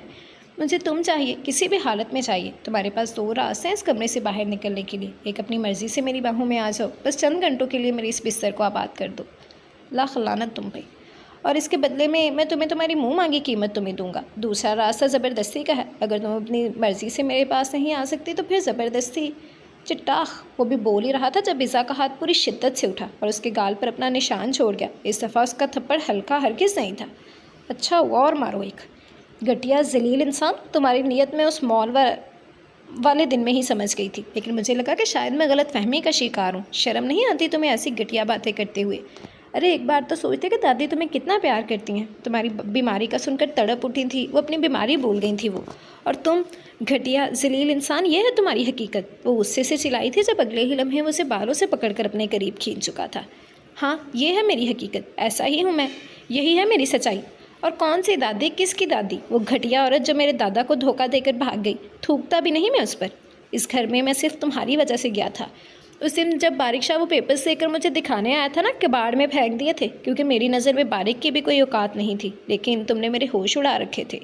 तुम्हें देखने के लिए कॉलेज गया था जहाँ मैंने बारिक शाह को देखा। मैं मजबूर हो गया उन कागज़ों को देखने के लिए कि आखिर उसमें ऐसा क्या था जो बारिक शाह मुझे देकर गया था। फिर जानते हो कितना गुस्सा आया मुझे। वो औरत जो मेरे बाप दादा को धोखा दे गई, वो मुझसे मिलने के लिए तड़प रही थी। उस औरत से मुझे कोई मतलब नहीं था, बल्कि नफ़रत है मुझे उसके वजूद से, उसके लम्स से। सिर्फ तुम्हारी वजह से मैं बर्दाश्त कर रहा था उस औरत को, और अब बस वो भी ख़त्म। तुम्हारे यहाँ आने से पहले मुझे फ़ोन किया था उसने, और उसने कहा कि तुम आ रही हो मुझसे मिलने के लिए। बस यहाँ बर्दाश्त ख़त्म हो गई मेरी। सोचा तुम आ ही रही हो तो ये ड्रामा यहीं ख़त्म कर देते हैं। तुम्हारी ये गलती मैं माफ़ कर रहा हूँ। उसे अपने चेहरे की तरफ इशारा करते हुए यकीनन उस थप्पड़ की बात की थी जो उसने थोड़ी देर पहले मारा था। मैं तुम्हें मौका दे रहा हूँ, जो चाहती हो वो सौदा कर सकती हो। तुम्हारे साथ सिर्फ चंद घंटे और फिर रिहाई। तुम पर थूकना भी मैं अपनी तौहीन समझती हूँ, घटिया जलील इंसान। तुम जिनाई हो, शराबी हो। अरे तुम्हें मुंह तक लगाना हमारे लिए हराम है, और तुम मेरी दादी को गाली दोगे। तुम्हारी खुद अपनी औकात क्या है? एक तवाइफ की कोख से जन्म लेने वाले तुम खुद क्या हो? हमें तुम पर तरस आता था, लेकिन तुम पर लानत बेचने का दिल करता है। दरवाज़ा खोलो, मैं कहती हूँ दरवाज़ा खोलो। वो उससे से अपना आप उसे छुड़वाती हुई दरवाजे को बजाती उसके हैंडल को ज़ोर ज़ोर से खींच रही थी। सुना तो अच्छी रही है लड़की, जबकि दामे आशा के कमरे की दरो दीवार में उसका दिलकश कहका गुंजा था। ये दरवाज़ा नहीं खुलेगा, तब तक नहीं खुलेगा जब तक मैं अपने मकसद में कामयाब ना हो जाऊँ। इस हवेली में कोई भी नहीं है, मुबशर भी नहीं। सब लोग जा चुके हैं यहाँ से। आज सबको छुट्टी है। आज उनका मालिक अपने मकसद को पाने जा रहा है। सब लोग जश्न मना रहे हैं अपने मालिक की जीत पर। उसके करीब आता उसके कान के करीब सरगोशी नमा आवाज़ में बोला था। उसके करीब आने पर वो सिर्फ धक्का देती पीछे को हटी थी। नो बेबी नो, अब तुम मुझसे दूर नहीं जा सकती। तुम्हारी सारी मंजिलें मुझ तक आएंगी, तभी तो ये दरवाज़ा खुलेगा। मुझे तंग मत करो, काफ़ी वक्त से मैं तुम्हें पाने के लिए बेकरार हूँ। अब तुम्हें मेरे पास आ जाना चाहिए। दूर फिट्टे मुँह लानती कमीना बेगैरत। वो कदम कदम उसकी तरफ बढ़ाता अपने गलीज़ इरादे लिए उसके करीब आ रहा था। मैं मौत को गले लगा लूँगी, लेकिन तुम जैसे शख्स के हाथ कभी नहीं आऊँगी। वो कमरे में आगे पीछे देखती कोई चीज़ तलाश कर रही थी, जब बेड के साथ रखे टेबल पर उसे अच्छा खासा भारी गमला मिल गया। उसने अगले ही लम्हे उठाकर वो दामेयार के सर पर दे मारा था। चोट लगने पर वो तड़प उठा था। अच्छा किया, और मारो। गमला काफ़ी सख्ती से उसके सर पर लगा था। उसे पीछे को दिखेलती वापस दरवाजे की तरफ आती दरवाजे को खींचने लगी थी। दामेयार के सर से काफ़ी खून बह रहा था, लेकिन अपने खून की परवाह किए बगैर वो उसके पास आया था और अगले ही लम्हे उसके कंधे पर हाथ रखते उसकी कमीज़ को पीछे से चाक कर चुका था। दामेयार शाह कभी अपने इरादों में नाकाम नहीं होता मेरी जान। आज की ये रात तो तुम्हें मेरे साथ गुजारनी ही होगी। उसे बेड पर धक्का देता जा रेहाना अंदाज में से काबू कर चुका था। छोड़ो मुझे जलील इंसान, कमीने, छोड़ो मुझे, बचाओ, खुदा के लिए बचाओ मुझे। ऊंची ऊंची चिल्ला रही थी, लेकिन कोई सुन नहीं रहा था उसकी फरियाद। दामेयार का नशा, उसकी कुर्बत उस पर मज़ीद असर दिखाने लगी थी। उसके लबों पर अपना हाथ दबाता हुआ उसकी आवाज़ बंद कर चुका था। आज तक मैंने ये काम नहीं किया जो करने के लिए तुमने मुझे मजबूर किया मिस इज़ा उसामा शाह। न नशई था, जवारी था, जनाई था, लेकिन रेपिस्ट नहीं था, और तुमने मुझे रेपिस्ट भी बना दिया। उसकी गर्दन पर अपने दांतों के निशान छोड़ता वो जैसे अफसोस से उसे बता रहा था। खुदा के लिए ऐसा मत करो, प्लीज़ मुझे छोड़ दो, खुदा के लिए मुझे छोड़ दो। वो रो रही थी, तड़प रही थी, लेकिन दामेयार शाह के सर पर तो उसकी गुर्बत का नशा हावी था। उसके आंसू से नज़र कहाँ आ रहे थे। रोना बंद करो इज़ा बेबी, तुम मेरा मूड ख़राब कर रही हो। अब भी वक्त है, मेरी ऑफ़र अब भी मौजूद है। तुम्हारे चंद लम्हों की गुर्बत में तुम्हारी ज़िंदगी संवार दूंगा। जिस चीज़ की ख्वाहिश करोगे तो तुम्हारे कदमों में डाल दूंगा। बस ये रात मेरे साथ गुजार लो, मुझे रेपिस्ट मत बनाओ यार। उसकी गर्दन पर अपनी सर्द उंगलियों का लम्स छोड़ता उसे बुरी तरह से बेबस कर चुका था। ईसा ने ना जाने क्या सोचकर हाँ में सिर हिलाया था, जबकि उसकी रजामंदी जानकर उसे अपनी सख्त गिरफ्त से आज़ाद कर चुका था। वो इस कमरे से बाहर नहीं निकल सकती थी। वो कहाँ तक भागती, आना तो उसे उसकी बाहों में ही था। वो उससे पीछे हटते हुए बेड से आहिस्ता से उठ गई थी, जबकि दामियार ने किसी तरह की कोई जल्दबाजी ना दिखाते हुए उसे जाने दिया था। वो पूरी तरह से रोती आहिस्ता आहिस्ता चलती कमरे की बालकनी की तरफ आई थी। सामने लगा बड़ा सा शीशे का वॉल डोर ओपन करके वो बालकनी की तरफ आ गई। वो जगह ज़मीन से बहुत ज़्यादा ऊंची थी, ना तो वहाँ से कूदना आसान था, ना ही नीचे जाना। यहाँ से वो सिर्फ मौत को ही गले लगा सकती थी। वो फतेयाब अंदाज में बेड से उठकर उसके पीछे आया था। और कितना तड़पाने का इरादा रखती हो? तुम्हारे लिए यहाँ से कोई फरिश्ता नहीं आने वाला जो तुम्हें बचा सके। मेरा वक्त बर्बाद मत करो लड़की, वो शराब की बोतल अपने लबों से लगाते हुए बोला था। मैं जानती हूँ यहाँ से शायद खुदा मेरे लिए कोई फरिश्ता ना भेजे, लेकिन मैं तो खुदा के पास जा सकती हूँ ना। मैं मरते मर जाऊँगी दामियार शाह, लेकिन कभी तुम्हें खुद पर मनमानी नहीं करने दूँगी। वो ग्रिल के पास आई तो दामियार लड़खड़ाते कदमों से बाहर निकला था। ए लड़की, दिमाग ख़राब हो गया है, क्या करने जा रही हो तुम? उसे ग्रिल से नीचे की तरफ देखते पाकर वो समझ चुका था कि वो ज़रूर कोई इंतहाई कदम उठाने जा रही है। खुदकुशी हराम है, लेकिन इज्जत की बाजी हार कर खुदा के सामने हरगिज़ नहीं जाऊंगी दामियार शाह। शायद मेरा ये हराम काम खुदा कबूल कर ले, लेकिन तुम जैसे शख्स की कामयाबी मुझे कबूल नहीं। यहाँ बैठी हर लड़की तुम्हारे जैसे शख्स की दौलत की मुंतज़िर नहीं है। तुम्हारी ऑफर्स पर मैं लानत बेचती हूँ, थूकती हूँ मैं तुम्हारी दौलत पर। इज़ा उसामा शाह को अपनी इज्जत से ज़्यादा अजीज़ और कुछ नहीं। उसके पास आने पर वो उसे धक्का देती अगले ही लम्हे नीचे की तरफ कूद गई थी। 3 मंजिला ये इमारत लम्हों में उसे ज़मीन का सफ़र दिखा चुकी थी। वो ऊपर खड़ा ज़मीन पर फैलते हुए खून को देख रहा था। क्यों मिलना चाहती हो तुम मुझसे, और तुम रो क्यों रही थी? वो जो नीचे एक साइड पर बनी जगह पर तकरीबन कोई 25 मिनट से उसके आने का इंतज़ार कर रही थी, उसके आते ही उठकर खड़ी हो गई थी, जबकि वो उसके सामने आते हुए इससे पूछने लगा था। जल्दी बोलो लड़की, मुझे वापस जाना है आज ही। वो उसे देखते हुए बोल रहा था। थोड़ी ही देर में उसे अपने ऑडिशन के लिए निकल जाना था। मेरा नाम शहीर है। उसे कंफ्यूज देखकर उसने खुद ही उसे अपना नाम बता दिया था। जी शहीर, आपको मेरे साथ मेरे घर चलना होगा। आपको मेरी गवाही देनी होगी। आपको मेरे सब घर वालों को बताना होगा कि उस दिन जो मैं 2 घंटों के लिए गायब हुई थी, मैंने कोई गलत काम नहीं किया था उसमें, बल्कि वो मेरे कज़न ब्रदर ने मुझे बदनाम करने के लिए साजिश की थी, जिसमें हमारी यूनिवर्सिटी के बस ड्राइवर और टीचर आमिर भी शामिल थे। प्लीज़ शहीद, मैं आपके सामने हाथ जोड़ती हूँ, मेरे घर वालों के सामने मेरी गवाही दे दीजिए। उस दिन आप वहीं पर बैठे रहे थे ना, जब तक बस वापस सही आ गई थी।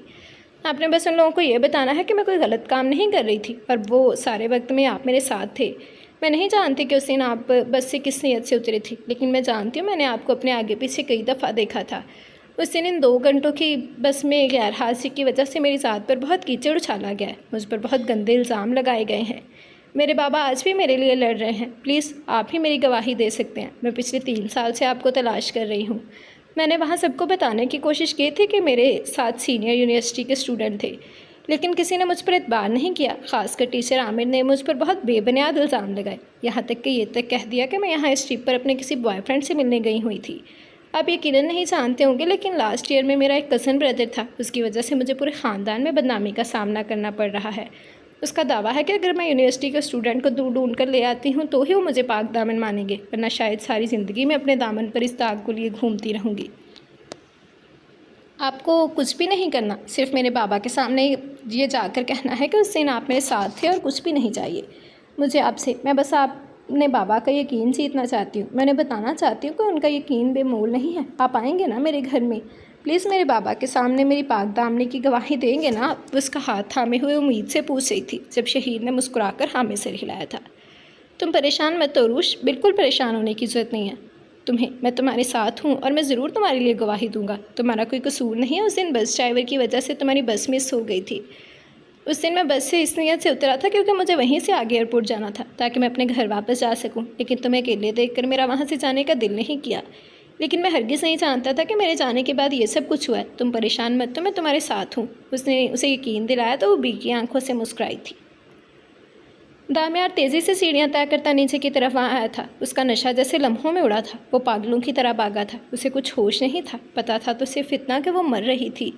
मुबशर, जल्दी बाहर आओ। वो पागलों की तरह बाहर आते हुए उसके बेजान वजूद को उठा चुका था, जो खून से लथपथ था। उसके बाजू से खून बह रहा था, यहाँ तक कि उसके पैर से भी खून निकल रहा था, जबकि उसका सर बुरी तरह से फट चुका था। उसका चेहरा खून से भरा हुआ था। मुबशर, कहाँ मर गए हो? यहाँ दफ़ा हो। वो इंतहाई गुस्से से चिल्लाया था, लेकिन फिर उसे ख्याल आया कि घर में तो कोई भी नहीं है उसके सिवा। उसने खुद ही तो सबको छुट्टी दे दी थी। उसके यहाँ आने की खबर सुनकर उसने खुद ही सबको यहाँ से भेज दिया था, यहाँ तक कि मुबश्शिर को ये तक कह दिया था कि जब ड्राइवर उसे लेने के लिए वापस आए तो उसे कह दे कि ये कहकर भेज दें कि यहाँ पर कोई भी मौजूद नहीं है, इज़ा वापस आ चुकी है दामियार के साथ। और यकीनन मुबश्शिर ने ड्राइवर को वापस भेज दिया था, वरना शायद वो अब तक आ चुका होता। आंखें खोलो, तुम्हें कुछ नहीं होगा। उसका चेहरा थपथपा रहा था। उसने उसकी नब्ज़ चेक की थी तो उसे चलती हुई महसूस नहीं हुई थी। वो परेशानी से उसके बेजान वजूद को अपनी बाहों में भरते हुए गाड़ी की तरफ भागा था, लेकिन उसके पैर बुरी तरह से लड़खड़ा गए थे। वो रोज़ की बनिस्बत ज़्यादा शराब पी चुका था, जिसका असर साफ नज़र आ रहा था। प्लीज़ आंखें खोलो इज़ा, तुम्हें कुछ नहीं होगा। उसके गाल थपथपाते हुए फ़ौरन गाड़ी की तरफ आता गाड़ी स्टार्ट कर चुका था। हाँ, होने की तकलीफ़ हुई, बेचारी को मौत के मुंह में पहचाने वाला भी खुद ही है कमीना। क्या मतलब तुझे वो लड़का मिल गया जिसके साथ उस रात बस में गायब हुई थी? ताया अब्बू, ताई अम्मी, उनके बच्चों समेत ख़ानदान के बड़े बुजुर्ग सब लोगों ने उसने आज शाम को अपने घर पर बुला लिया था।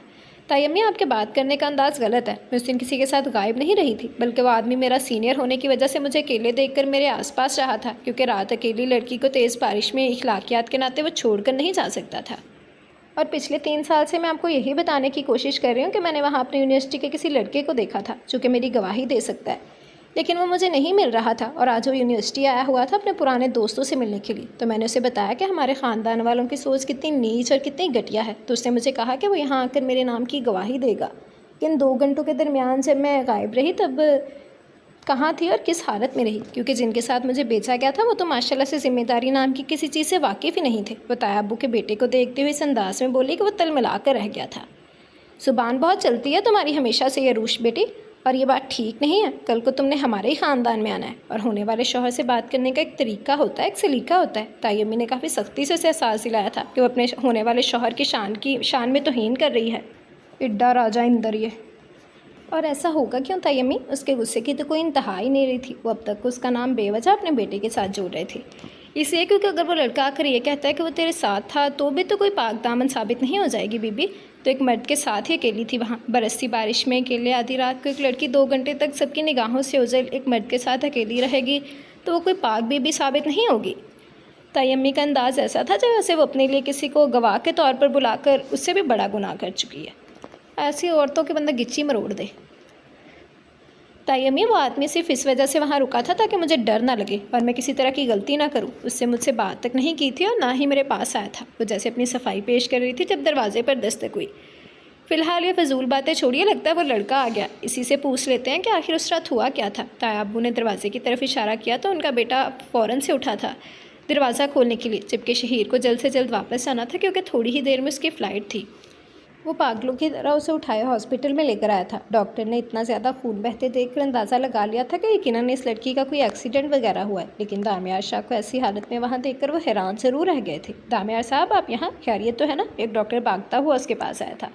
डॉक्टर, इस लड़की को बचाओ, इसे कुछ नहीं होना चाहिए। तुम समझ रहे हो ना, इस लड़की को कुछ भी नहीं होना चाहिए, कुछ भी नहीं। ये सही सलामत चाहिए मुझे। तुम्हें मेरी बात समझ में आ रही है ना? इसकी जान बचाओ। अगर इससे कुछ हो गया ना तो सब कुछ ख़त्म हो जाएगा, सब कुछ ख़त्म हो जाएगा। वो डॉक्टर को ईसा की हालत बता रहा था, जबकि डॉक्टर परेशानी से उसके फटे कपड़ों को देखता बहुत कुछ समझ गया था। क्या हुआ इनके साथ, आप मुझे बताएंगे? वो परेशानी से कहने लगा था। छत से कूद गई है ये, मरना चाहती है ये, इसको बचाओ। जितने पैसे चाहिए मैं तुम्हें दूंगा, लेकिन इस लड़की को कुछ भी नहीं होना चाहिए, समझ रहे हो तुम? वो जैसे पागलों जैसे अंदाज में बात कर रहा था। दामिया साहिब, वैसे तो ये पुलिस केस है, लेकिन आपके लिए मैं कोई ना कोई जुगाड़ कर लेता हूँ या बाद में बाहर जाने से रोक लूँगा, लेकिन आपको भी हमारे बारे में कुछ सोचना पड़ेगा।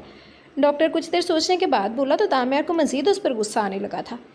मैं तुम्हें कह तो रहा हूँ कि तुम जो मांगोगे वो दूंगा, तो एक बार क्या मेरी बात समझ में नहीं आ रही? इस लड़की को कुछ नहीं होना चाहिए, कुछ भी नहीं। ये लड़की मुझे ज़िंदा चाहिए। उसके गिरेबान को पकड़ते हुए वो धाड़ा था जब जल्दी से भागता हुआ उसका एक मुलाजिम और मुबश्शिर वहाँ पहुँचा था। जनाब, लड़की ने खुदकुशी करने की कोशिश की है। हमें ये बात उसके घर वालों को बतानी पड़ेगी, वरना मसला बन सकता है। लेकिन अगर घर वालों को कुछ बताते हैं तो वो वजह पूछेंगे, तो वजह क्या बताएंगे? अगर तो हमने असल बात बताई तो मसला और ज़्यादा बड़ा बन जाएगा। आप पर पुलिस केस भी हो सकता है, और अगर लड़की मर गई तो मुबश्शिर के साथ आया उसका दूसरा नौकर उसे मामले की संगीनियत का एहसास दिलाने लगा, जब अचानक ही उसने डॉक्टर का गिरेबान छोड़कर उसका गिरेबान पकड़ लिया था। चुप, एकदम चुप।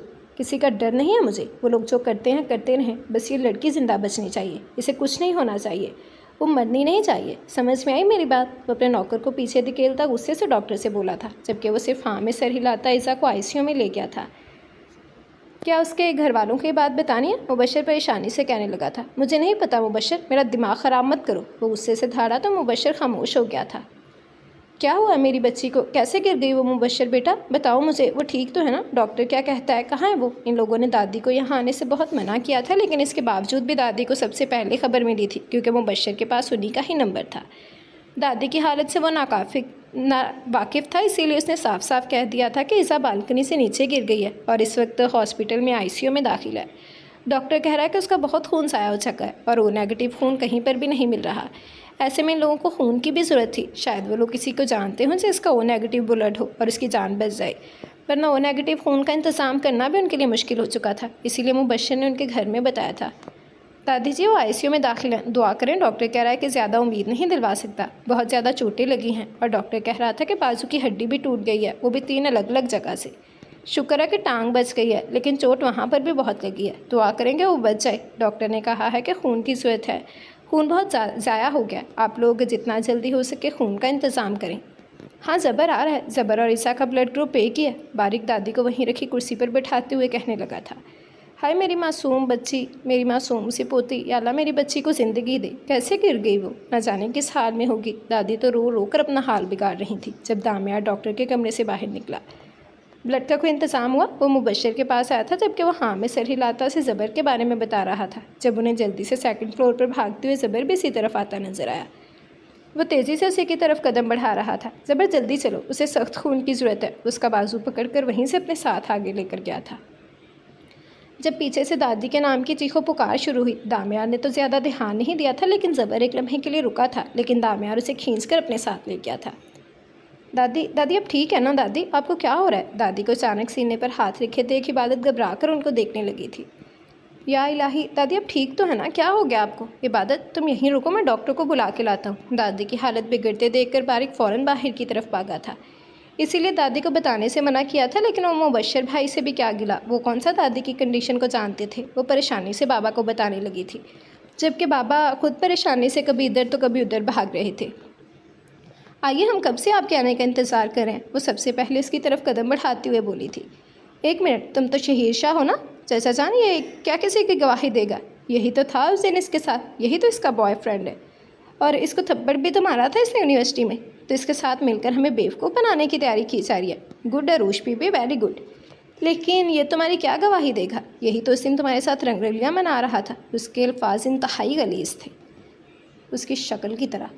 हो गया आपका तो मैं कुछ बोलूँ? उसे अरूश का एक कज़न अपनी क्लास में भी सख्त जहर लगता था। ये इंतहाई घटिया इंसान 4 साल से फेल होने के बाद सिर्फ लड़कियों को इम्प्रेस करने के चक्कर में यूनिवर्सिटी के चक्कर काटता था।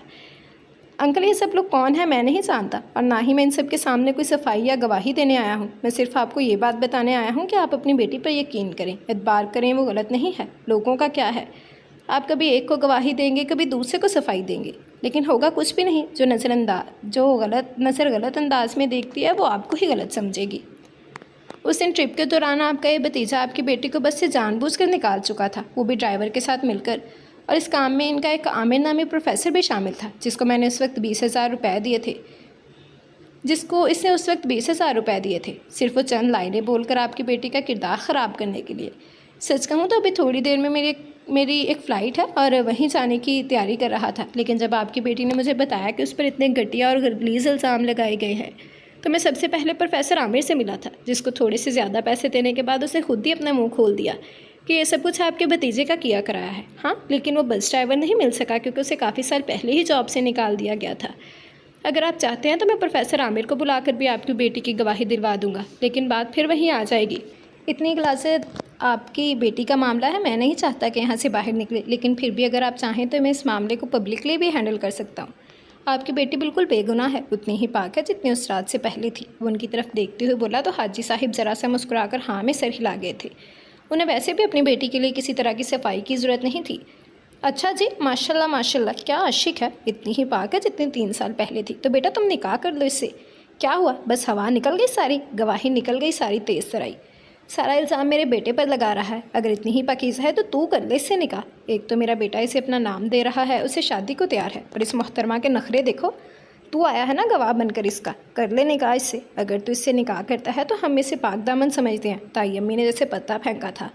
अब जैसे ही शहीर निकाह से इनकार करता वो अपने बेटे के सर पर सहरा सजा लेती। वो उनकी चाल समझ चुका था।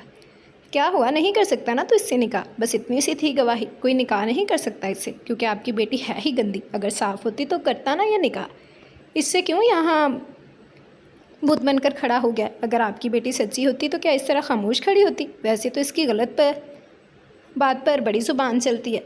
हाँ बिल्कुल, अगर ये हमारे बेटे से शादी नहीं करना चाहती, अगर हमारा बेटा इसे पसंद नहीं है तो तुम कर लो इससे निकाह, ये तो पाक दामन है, पकीज़ा है, तुम कर लो, उन्होंने कहा था। इससे सारे मसले का हल निकल आएगा। तुम तो गवाही दे रहे हो। ताया अबू भी पीछे हटने को तैयार नहीं थे। आया बड़ा गवाह। चलो भाई साहब, बहुत हो गया, अब भी मेरा बेटा आपकी बेटी से शादी करने के लिए तैयार है, अब मज़ीद इंतज़ार मत करें। अरे मुंह काला करवाएगी कल, आपका जगह जगह बेटियों पर एतबार करने का दौर नहीं है। जाओ बेटा, मौलवी साहब को बुला के लाओ, उन्होंने अपने बेटे से कहा था जो फ़ौरन बाहर भागा था। हाँ बुलाओ मौलवी को, निकाह होगा अभी और इसी वक्त होगा। ये लड़की पाक दामन है और मैं इसे निकाह करने के लिए राज़ी हूँ। हाँ, एक ऐसी लड़की से शादी करने में मुझे कोई एतराज़ नहीं है जिसका किरदार इतना आला हो। वो अचानक ही बोलता इन सब के लबों पर चुप की मोहर सबत कर चुका था।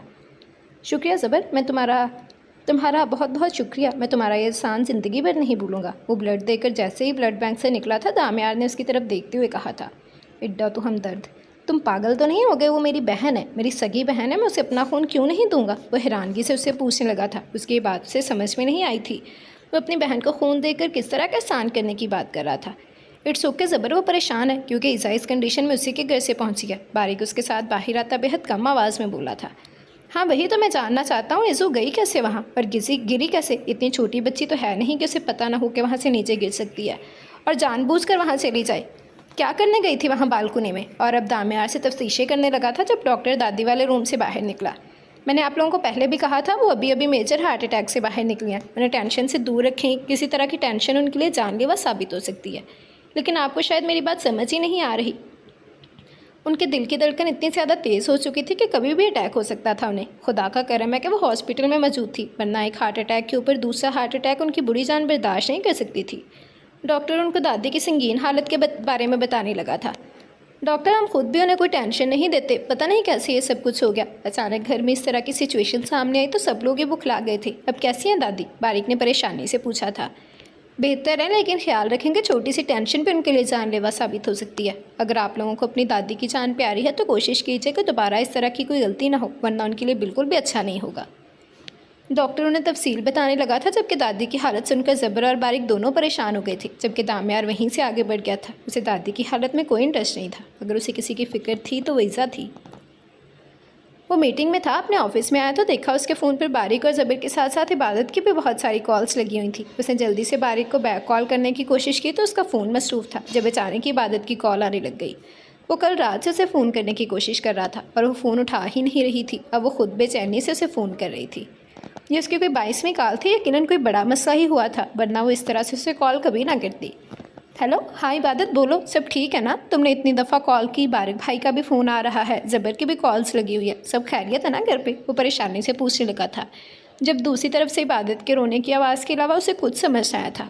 इबादत, तुम ठीक हो ना? क्यों रो रही हो मेरी जान? क्या हुआ तुम्हें? कुछ बताओ तो सही, तुम्हारे रोने से मसले का हल नहीं निकलेगा। बताओ हुआ क्या है? वो परेशानी से बोला था। इज़ू दामियार भाई के घर गई थी और वहाँ वो बालकनी से नीचे गिर गई है। उसका बहुत खून ज़ाया हो गया, बाजू भी 3 जगह से टूट गया, सिर भी फट गया है, उसकी टांगों पर भी शदीद चोट आई है। डॉक्टर ने कहा वो ख़तरे से बाहर है, लेकिन अभी तक उसे होश नहीं आया। पर मैं आपको फ़ोन कर करके थक गई हूँ, आप फ़ोन उठाने का नाम नहीं लेते। ऐसी कौन सी मसरूफियात है आपकी जो आप वक्त पर फ़ोन नहीं उठा सकते? हद होती है किसी चीज़ की। दादी को एंजाइना अटैक हुआ है, वो हॉस्पिटल में दाखिल है, सब लोग यहाँ मौजूद है सिवाय आपके। कोई एहसास है आपको कि आपका एक घर भी है जहाँ पर लोग रहते हैं? ये लोग आपके अपने हज़ारान, इन सब लोगों से दूर आपने अपनी एक नई दुनिया बना ली है जिसमें हम लोगों की कोई जगह नहीं है। डॉक्टर ने क्या कहा है ये बताओ। तो जल्दी से अपनी गाड़ी की चाबी उठाता ऑफिस रूम से बाहर निकल गया था। डॉक्टर ने कहा है कि दादी की हालत अब बेहतर है, इज़ो भी अब खतरे से बाहर है, लेकिन वो अब तक होश में नहीं है। अब प्लीज़ जल्दी आ जाए, सब लोग परेशान हैं। उसे अपने मोबाइल स्पीकर से बार बार सूसों की आवाज़ आ रही थी। यकीनन वो अपने रोने का शुगल साथ जारी रखे हुए थी। तो मुझे लोकेशन सेंड करो, मैं 10 मिनट में वहाँ पहुँच जाऊँ। वो गाड़ी स्टार्ट करते हुए फ़ोन बंद करता लोकेशन का इंतज़ार करने लगा था। अपनी बहन और दादी की हालत का सुनकर वो परेशान तो बहुत हो गया था, लेकिन वो इबादत की तरह रोकर या फिर जज्बाती होकर कोई कदम नहीं उठा सकता था। उसके लोकेशन आते ही वो गाड़ी हॉस्पिटल की तरफ मोड़ गया था। क्या मतलब? वो हैरानगी से उसे देखने लगी थी। क्या करना चाह रहा था वो निकाह करके? इन सब लोगों के इल्ज़ाम सच साबित करना चाह रहा था या फिर उसे अपने ही बाप की नज़रों में गिराना चाहता था वो? मतलब बहुत साफ है अरुष, मैं तुमसे निकाह करने के लिए तैयार हूँ। इन लोगों को तब तुम्हारी पाक दामनी पर यकीन आएगा ना जब मैं तुमसे निकाह करूँगा। तो मैं तैयार हूँ तुमसे निकाह करने के लिए। वाह वाह वाह, देखो भाई साहब, हकीकत खुल गई। यहीं पर पूरी प्लानिंग करके आए थे ये लोग। अंदाज़ा तो हो गया था इसको कि अब इसकी शादी इसके आशिक के साथ तो होनी नहीं है, बल्कि आप अपनी बेटी की शादी अपने भतीजे से करोगे। ये चीज़ बर्दाश्त नहीं हुई इससे। कैसे पलटी मारी है इसने, देखा? पहले गवाह बन गया था, बाशिक हो गया इसके किरदार का। माशाल्लाह माशाल्लाह।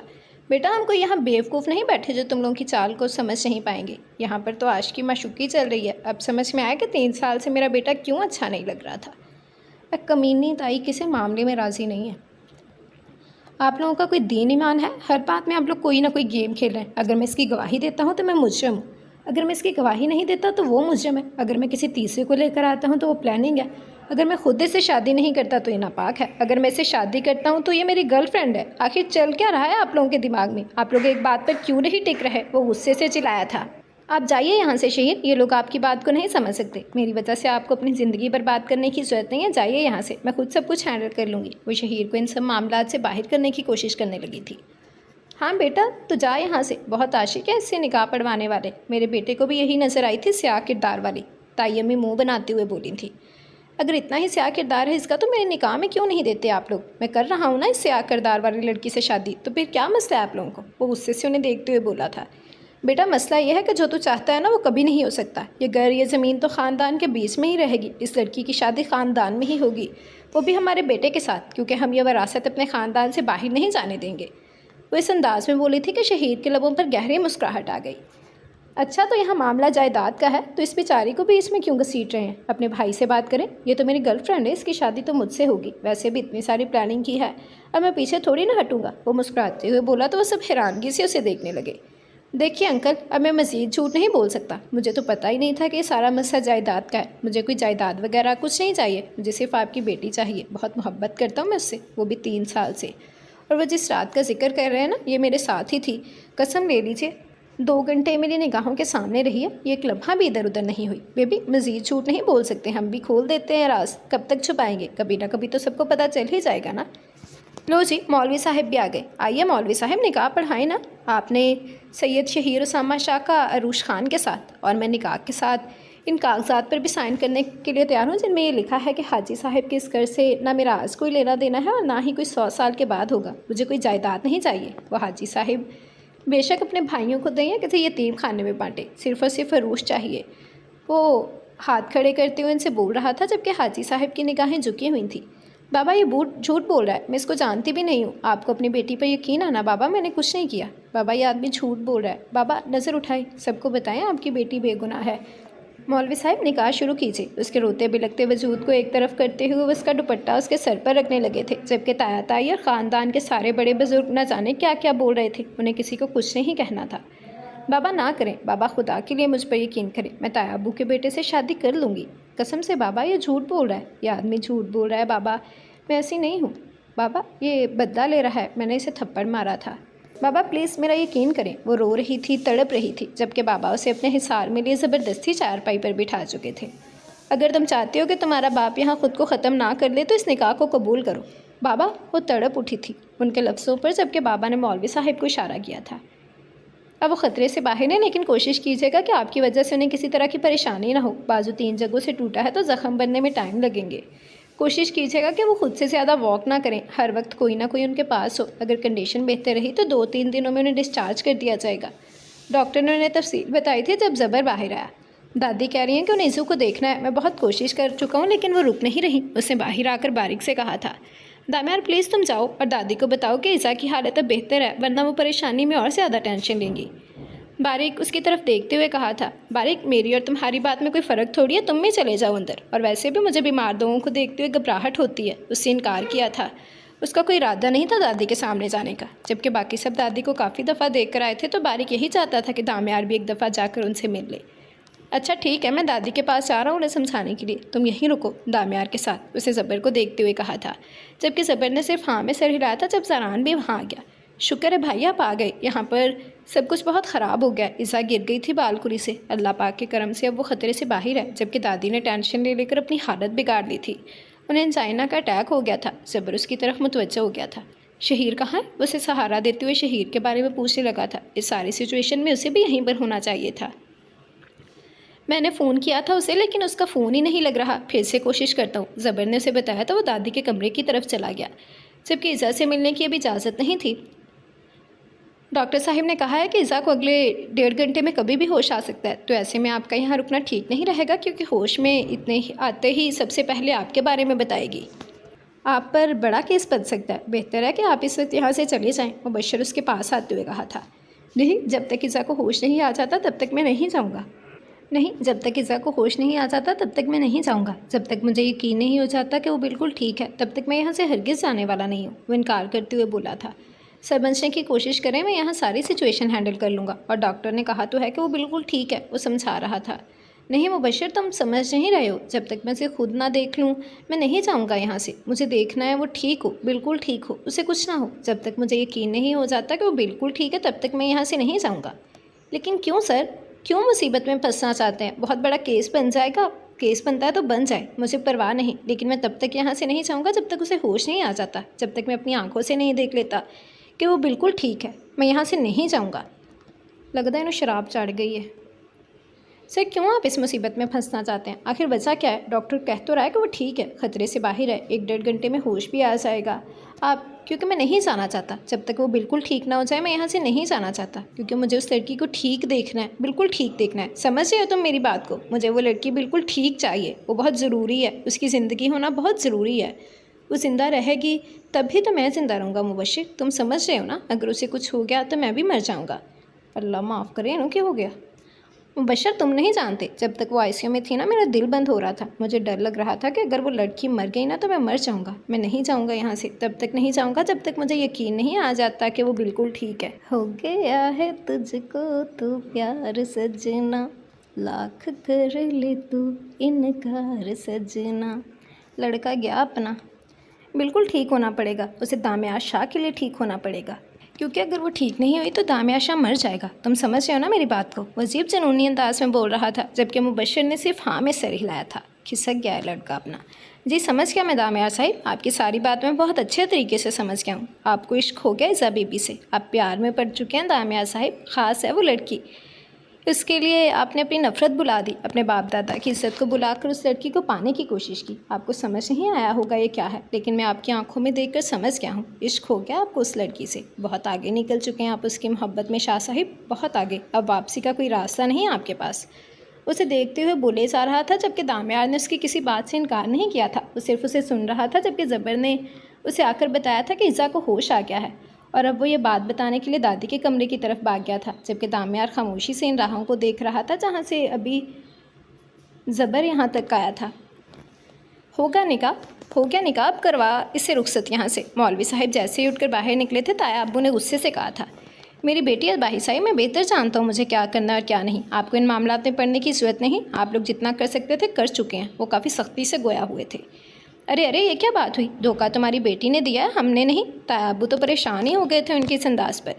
मेरी बेटी धोखा दे या कुछ भी करे, ये मेरा मामला है, आप इन सब से दूर रहें। निकाह हो चुका है मेरी बेटी का और अब मैं मज़ीद इस मामले को खींचना नहीं चाहता। आप इस मामले को यहीं पर ख़त्म कर दे तो बेहतर है, वरना मैं अपनी बेटी को अकेले ही रुखसत कर दूँगा।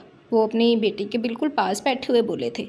हाँ, तो हम भी तो यही कह रहे हैं ना कि रुखसत करो इसे यहाँ से। जो हुआ सो हुआ, तुम्हारी बेटी है, हम भी इसे माफ़ करते हैं। आखिर हमारे भाई का खून है। क्या हो गया अगर ये हमारे घर की बहू नहीं बन सकी तो? इससे और तुमसे तो हमारा ताल्लुक़ अब भी है। इनका अंदाज़ मोहब्बत से भरपूर था, जैसे वो उन्हें शीशे में उतार लेना चाहते हो। बहुत शुक्रिया भाई साहिब, लेकिन अब मुझे इन आसों सहारों की ज़रूरत नहीं है। आपको ये घर चाहिए था ना, मैं इसे बेचने के लिए तैयार हूँ। अगर आप ख़रीदना चाहते हैं तो ख़रीद लीजिए। ये घर, ज़मीन, मैं सब कुछ बेच दूँगा आपको, क्योंकि मेरे दिमाग को ये सब कुछ नहीं चाहिए। हाँ, लेकिन अपनी बेटी को जहेज़ में देना चाहता हूँ। वो कुछ सोचते हुए बोले थे, जबकि अरूश हैरानगी से अपने बाप की बातें सुन रही थी।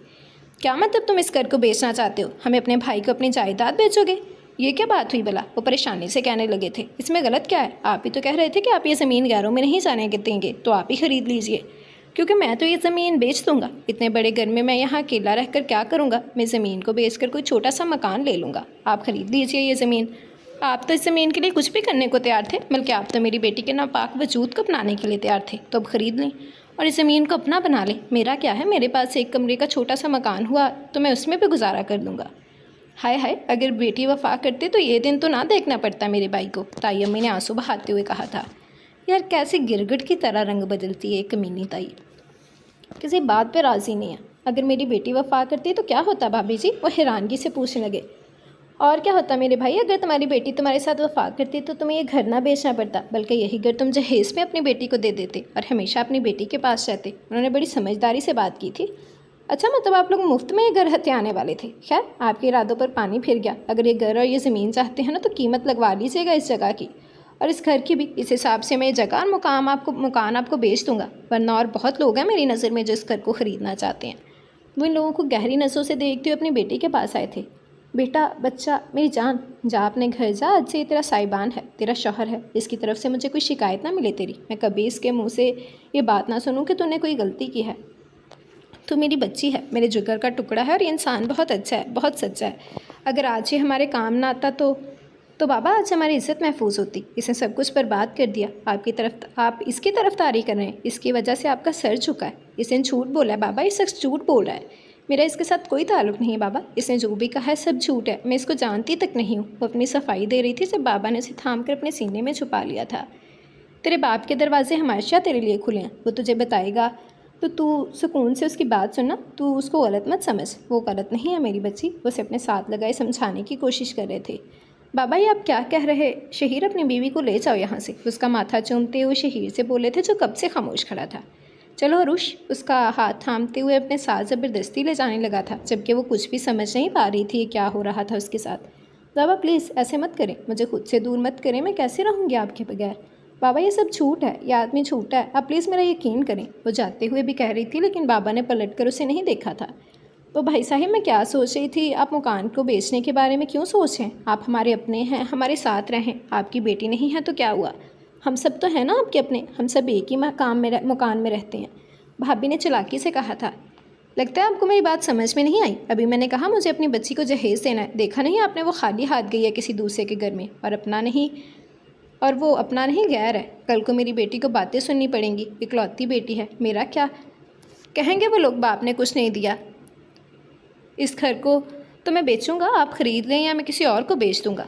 अरे तौबा करो मेरे भाई, तुम एक ऐसी लड़की को जहेज़ दोगे जिसने तुम्हारा नाम बर्बाद किया। ताया अबू गुस्से से बोले थे। भाई साहिब, आप बार बार एक ही बात दोहरा रहे हैं, हालांकि हकीकत आप भी जानते हैं और मैं भी। लेकिन चलें, मैं खुद अपनी ज़ुबान से बता देता हूँ। आपका ये नाअहल बेटा मेरी बेटी को बदनाम करने की मुसलसल कोशिश कर रहा था। जब हर तरह से नाकामी होने लगी तो आप लोग बात बात पर इसके साथ मेरी बेटी के निकाह की बात कर रहे थे। और अगर मेरी आंखों के सामने इतना काबिल और शरीफ लड़का हो जो मेरी बेटी की पाक दामनी पर यकीन करके उससे निकाह करने को तैयार हो गया, उसे छोड़कर मैं आपके जाहल, गवार, अवारा, याश बेटे को अपनी बेटी क्यों दूँ? तौबा तौबा, ये कैसी बातें कर रहे हो तुम? क्या तुमने सुना नहीं उस लड़के ने क्या कहा? अपने कानों से सुनाई नहीं दिया तुम्हें क्या? उसने कहा कि तुम्हारी बेटी के साथ उसका चक्कर चल रहा था। ताया अबू गुस्से से दहाड़े थे, जबकि बाबा बिल्कुल रिलैक्स थे। मेरे ही इशारे पर कहा है उसने वो सब कुछ। आप लोगों को समझ नहीं आया होगा, लेकिन ये गैर इंसान मुझे समझ गया था। आपकी आंखों में छुपी ये लालच और इस मुकान की तलब साफ पड़ चुका था वो। आप लोग जानना चाहते होंगे कि मैं अपनी ही बेटी के ख़िलाफ़ इस तरह से उसे बोलने का क्यों कह रहा था। आप लोगों की घटिया फितरत देखना चाहता था मैं, आप लोगों के लालच की इंतहा देखना चाहता था मैं। और अगर शायद वो ये सब कुछ ना कहता तो मैं अपनी बेटी को भी मजबूर ना कर पाता इस निकाह के लिए। और मैं नहीं चाहता था कि वो शख्स, इसकी आंखों में मुझे अपनी बेटी के लिए मोहब्बत नज़र आ रही है, वो मेरे दरवाजे से खाली हाथ लौट जाए। आपके ख़ानदान बरादरी वालों की बातों से 3 साल से कोई फ़र्क नहीं पड़ा, तो आने वाले 30 साल से भी मुझे कोई फ़र्क नहीं पड़ेगा। लेकिन अपनी बेटी की ज़िंदगी आपके बेटे के साथ दे सकता था मैं। मुंह पर भी इनकार कर चुका था आपके बेटे को बर्बाद नहीं होने दिया। लेकिन आप लोगों में तो गैरत नाम की कोई चीज़ ही नहीं है। मेरी बेटी के लिए बार बार आप लोग अपने बेटे को घसीट लाते बीच में। तो आप लोगों की तरह मैंने भी एक गेम खेली, जो आपने किया वही मैंने आपके साथ कर दिया। अब आप लोग यहाँ से जाना पसंद करेंगे या फिर कुछ रह गया है बाकी? वो उनकी तरफ देखते हुए पूछ रहे थे, जबकि वो लोग मज़ीद वहाँ ना रुकते हुए वहाँ से निकल गए थे। उनका भाई उन्हीं के साथ गेम खेल गया था, उन्हीं की चाल उन्हीं पर उल्टा आ गया था। दरवाज़ा बंद करते हुए हाजी साहिब वापस खाली चारपाई पर आ बैठे थे। अभी थोड़ी देर पहले यहीं बैठकर उन्होंने अपनी बेटी का निकाह करवाया था। उन्हें कोई परेशानी नहीं थी, उन्हें यकीन था कि उनकी बेटी वहां जाकर खुश रहेगी। वो ये सब कुछ आज ही करना चाहते थे, क्योंकि वो इन लोगों को मज़ीद कोई मौका नहीं दे सकते थे अपनी बेटी पर तोहमतें लगाने का। अगर आज ये मामला यहीं पर ख़त्म हो जाता तो कल यकीनन वो अपने बेटी की बारात लेकर उनके दरवाजे पर रुकते और फिर आखिर वो भी अपने भाइयों से अपनी बच्ची की खातिर कितनी देर लड़ते। उन्होंने जज्बाती होकर फैसला किया था, लेकिन उन्हें अपने इस फैसले पर किसी तरह का कोई पछतावा नहीं था। उन्हें अफसोस था अपनी बेटी को इस तरह से रुखसत करने पर। वो इन्हीं सोचों में मसरूफ़ थे जब नज़र सामने टेबल पर पड़ी उनकी बेटी का फ़ोन यहीं पर पड़ा था और शहीर का नंबर उनके पास था नहीं कि वो अपनी बेटी से रब्ता कर पाते या उसे हकीकत बता पाते। दादी को जैसे ही पता चला था कि ईसा को होश आ गया, वो तो उसे देखने को बेचैन हो गई थी। उनके बार बार मना करने के बावजूद भी वो अपने कमरे में नहीं रही थी और अब मजबूर होकर वो तीनों ने सहारा देकर ईसा के कमरे की तरफ ले जाने लगे थे। आ जाओ दामियार, ईसा को होश आ गया है, बारिक ने उसे देखते हुए कहा था। हाँ तुम लोग जाओ देख कर आओ, वो फ़ौरन बोला था। यकीनन थोड़ी ही देर में यहाँ पर बहुत बड़ा हंगामा होने वाला था। ये तीनों जो इस वक्त बड़ी हमदर्दियाँ जता रहे थे उसके साथ उसके गले को आने वाले थे। बनता भी है तुम्हारा तो सर फोड़ देना चाहिए उन्हें। ओह हाँ, मैं भूल गया, तुम्हें घबराहट होती है ना, इसी वजह से ये आपको देखने भी नहीं आया। तुम यहीं बैठो, हम आते हैं। वो दादी को भी वजह बताने लगा था जबकि वो नरमी से मुस्कुरा दी थी। इज़ू मेरा बच्चा। दादी उसके पास बैठते उसके बालों में हाथ फेरने लगी थी जब उसे आंखें खोलकर उनके लम्स को महसूस किया। क्या हो गया था तुझे, कैसे गिर गई तू? वहाँ से छोटी बच्ची थी क्या, देख कर नहीं चल सकती थी तू? इतनी गैर जिम्मेदारी, तेरा दिमाग तो ख़राब नहीं हो गया था? कैसे गिर सकती हो तुम वहाँ से? अंधी थी क्या, देख नहीं सकती थी? दादी गुस्से से उससे कहने लगी थी। थोड़ी देर पहले उन्हें उस पर बहुत प्यार आ रहा था, लेकिन अब उसकी हालत देखकर उन्हें गुस्सा भी आ रहा था।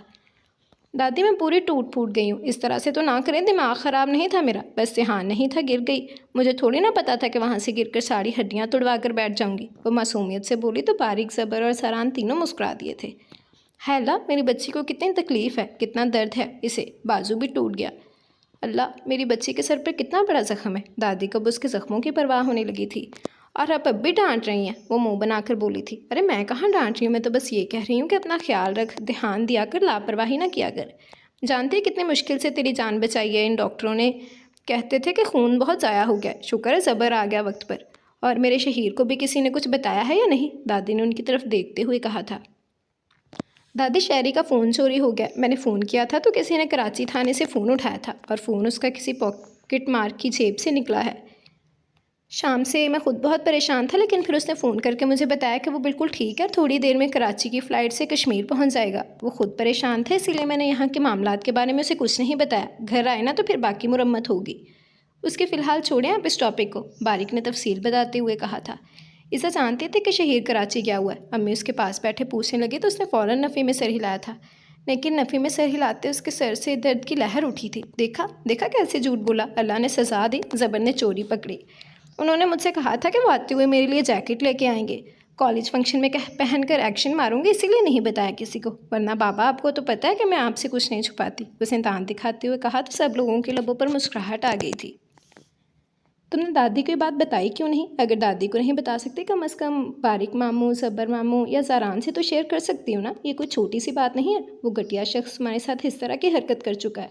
मेरा तो गुस्से से दिमाग ख़राब हो रहा है। और वो शख्स कैसे बेफिक्र यहाँ वहाँ घूम रहा है। इबादत का गुस्से से बुरा हाल था। उसे जैसे ही होश आया था उसने रोते हुए इबादत को इस बारे में सब कुछ बता दिया था। और तो और जहरिश भी वहीं मौजूद थी, लेकिन दादी की हालत देखने के बाद उसे उन्हें कुछ भी ना बताया गया। दादी पहले ही अंजाइना के अटैक की वजह से हॉस्पिटल में एडमिट थी।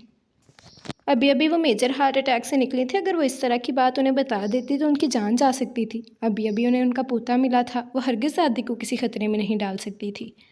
गलती मेरी भी तो है ना, मैं बिना सोचे समझे उसके घर गई ही क्यों? मुझे खुद एहतियात करनी चाहिए थी। दादी के बगैर वहाँ जाने के बारे में सोचना ही नहीं चाहिए था। लेकिन ये शख्स इतना घटिया और जलील है कि वो दादी को धोखा दे रहा है, सबको धोखा दे रहा है। तुम नहीं जानती इबादत, वो सिर्फ ड्रामे कर रहा है। वो दादी से नफरत करता है। लेकिन दादी का क्या, वो तो उससे मोहब्बत करती है ना। दादी उसे इतना चाहती हैं कि शायद ही वो उसकी तरफ से कोई दुख बर्दाश्त कर पाएँ। इस घटिया शख्स की खातिर अपनी दादी को नहीं खो सकती इबादत। मैंने बहुत सोच समझ कर ये फ़ैसला किया है। दादी की हालत जैसे ही बेहतर होगी तो मैं उन्हें ये सब कुछ बता दूंगी और ये भी बता दूंगी कि वो शख्स उन्हें धोखा दे रहा है। वो नफ़रत से बोली थी। तुम दादी को नहीं बता सकते, लेकिन अपने भाइयों को तो बता सकती हो ना। तुम्हें अपने भाइयों को ये बात बता देनी चाहिए, ज़ारिश ने कुछ सोचते हुए कहा तो उसने नफ़ी में सिर हिलाया। नहीं भाभी, हंगामा हो जाएगा। आपको क्या लगता है जिस तरह ये बात हम तीनों के बीच में है, अगर मेरे भाइयों तक पहुंची तो वो भी खामोश रहेंगे? हरगिज़ नहीं, उसे चीर फाड़ कर रख देंगे। और फिर दुख किसको होगा? दादी को। फ़िलहाल दादी किसी भी तरह का सदमा बर्दाश्त करने की कंडीशन में नहीं है। फ़िलहाल आप भी चुप रहें और तुम भी ये बात किसी को नहीं बताओगी। आप दोनों को मेरी कसम है, वो इन दोनों को समझाते हुए बोली थी, जबकि जहरीश को ये सब सरासर गलत लग रहा था, जबकि इबादत उसकी कसम के आगे मजबूर हो रही थी। तुम खुद बता देना वरना मैं बता दूंगी। मैं ज़्यादा वक्त तक इंतज़ार नहीं कर सकती। इस शख्स का घटिया चेहरा सबके सामने आ जाना चाहिए, इबादत ने उसे देखते हुए कहा तो उसने सिर्फ हाँ में सर हिलाया था। जी, तो ये थी हमारी आज की एपिसोड। उम्मीद करती हूँ कि आप लोगों को अच्छी लगी होगी। अपनी राय का इजहार ज़रूर कीजिएगा कि आज की एपिसोड आप लोगों को कैसी लगी। आप सबकी राय का, आप सबके इंतज़ार का, आप सबकी राय का मुझे बेसब्री से इंतज़ार रहेगा। एक्चुअली बात फिर वहीं आ जाती है, कितना ज़्यादा एक साथ पढ़ के मेरी ज़ुबान लड़खड़ाने लग जाती है, तो अगर कोई गलत फलत लफ्ज़ निकल जाए तो भाई उसके लिए माज़रत। आप लोगों को कोई ही लॉन्ग एपिसोड चाहिए होती है तो आप लोगों को इतनी सी मेरी लड़खड़ाहट अब बर्दाश्त करनी पड़ेगी, क्योंकि मेरी ज़ुबान मेरे कंट्रोल में नहीं रहती। पता नहीं मैं फिर क्या से क्या बोल देती हूँ।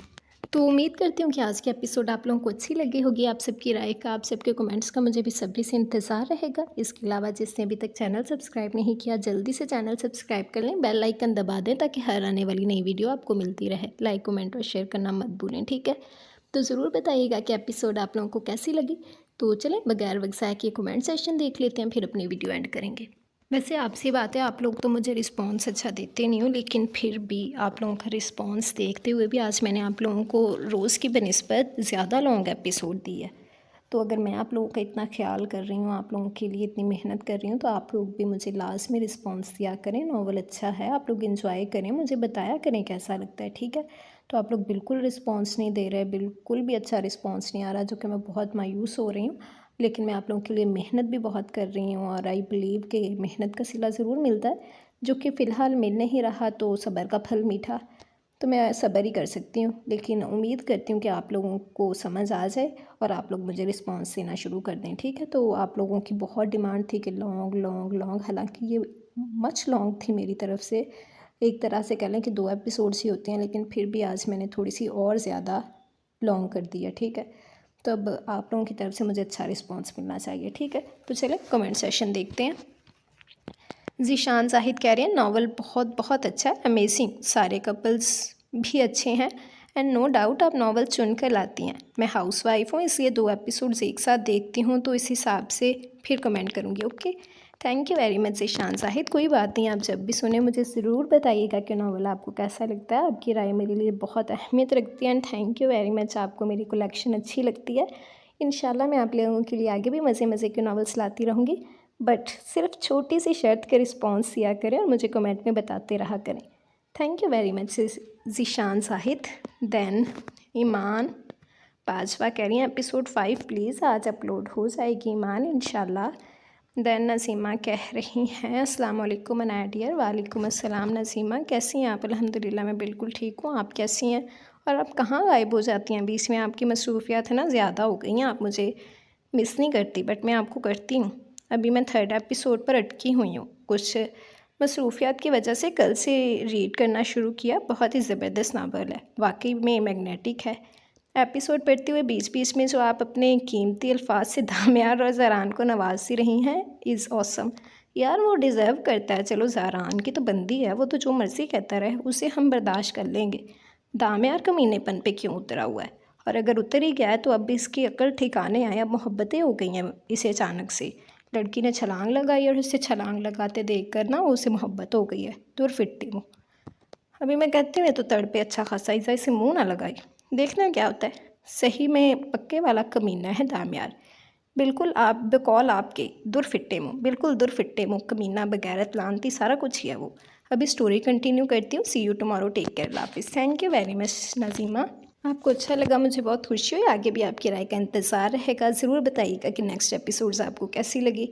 मैं यार बिल्कुल थक गई हूँ बोल बोल के, मुझे सांस चढ़ गया है। देन मोहम्मद तुफ़ैल कह रही हैं अस्सलाम वालेकुम आपी जान सी, कैसी हैं आप? नावल एपिसोड बहुत अच्छा था, बहुत ज़बरदस्त, मज़ा आ गया इस एपिसोड का। वालेकुम अस्सलाम, thank you very much Mohammad Tufail, आपको अच्छा लगा, मुझे खुशी हुई। आगे भी आपकी राय का इंतज़ार रहेगा।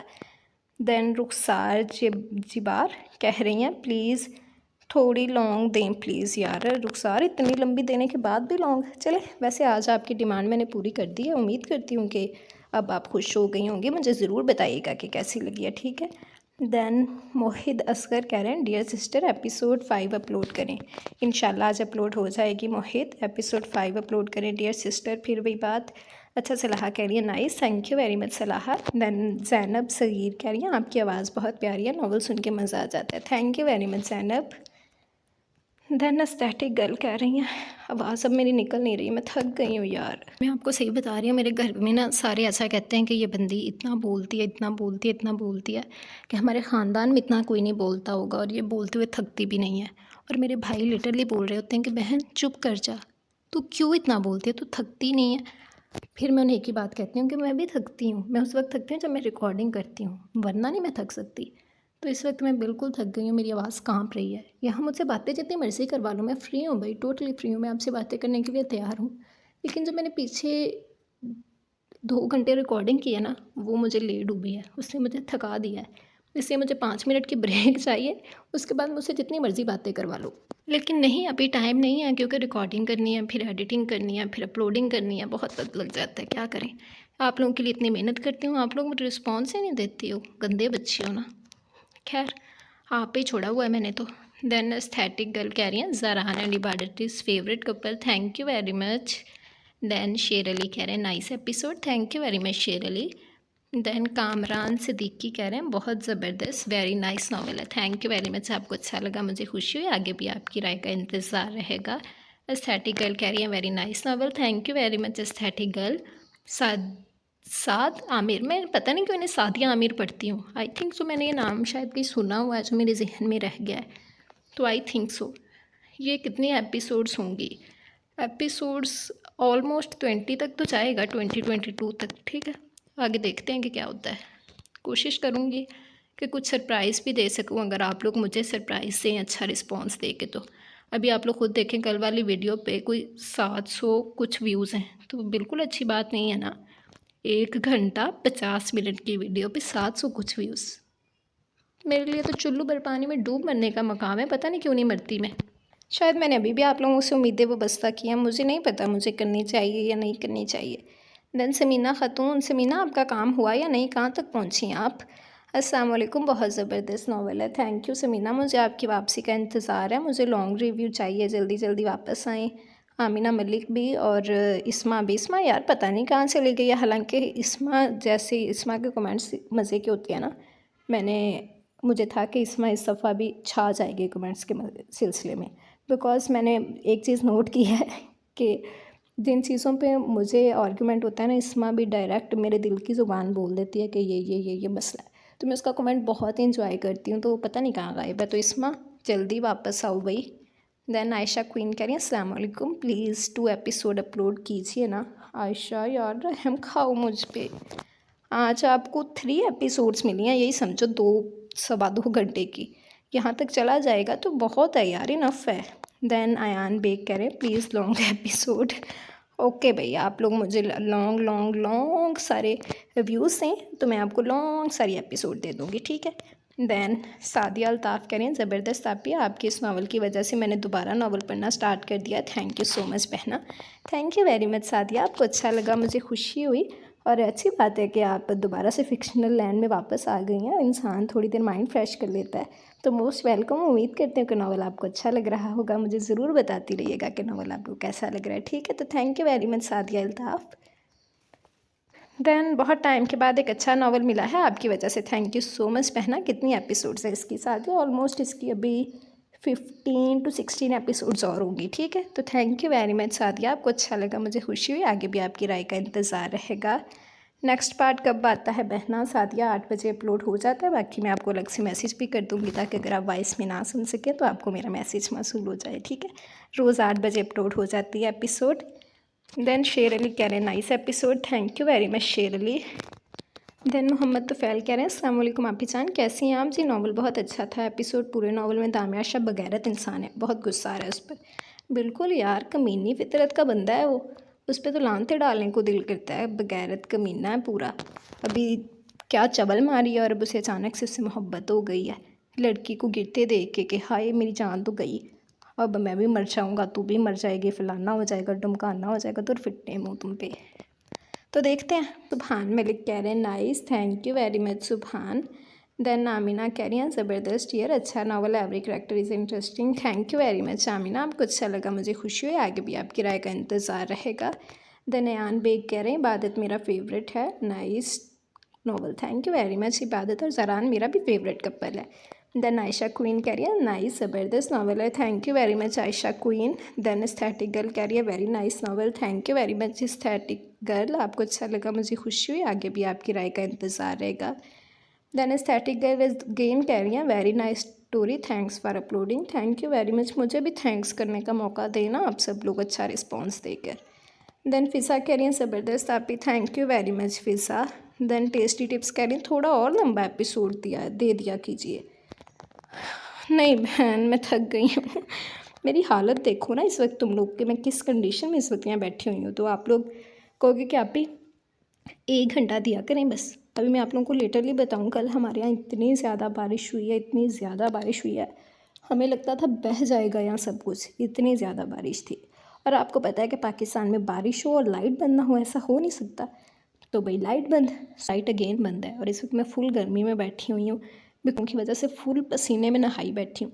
और आप लोग मुझे रिस्पॉन्स दो, मैं पसीने में नहाना भी कबूल कर लूँगी कि चलो कोई बात नहीं, मुझे खुश तो कर रहे हैं ना, मैं हैप्पी हूँ तो मेरे लिसनर्स भी हैप्पी होने चाहिए। लेकिन आप लोग मुझसे प्यार ही नहीं करते, कोई मुझसे प्यार नहीं करता, बस मैं सबसे नाराज़ हूँ। हिना रंगरेज़ कह रही हैं ज़बरदस्त novel, thank you very much Hina. Then Salah कह रही हैं नाइस, थैंक यू सलाह। अनिका जिलानी कह रही हैं इतनी अच्छी स्टोरी थी, आप भी क्यों ख़त्म हो गई। चलो कोई ना, अगली एपिसोड भी आ गई है आज तो, उससे अगली भी आ जाएगी, आप इंजॉय करें। देन समीना कह रही हैं अस्सलाम वालेकुम, ज़बरदस्त स्टोरी है, बारिक जहरिश की भी कपल बेस्ट लग रहे हैं, thank you very much Samina, आपको अच्छा लगा, मुझे खुशी हुई, आगे भी आपकी राय का इंतज़ार रहेगा। देन नूरीन चौधरी कह रही है nice, thank you very much Noorin.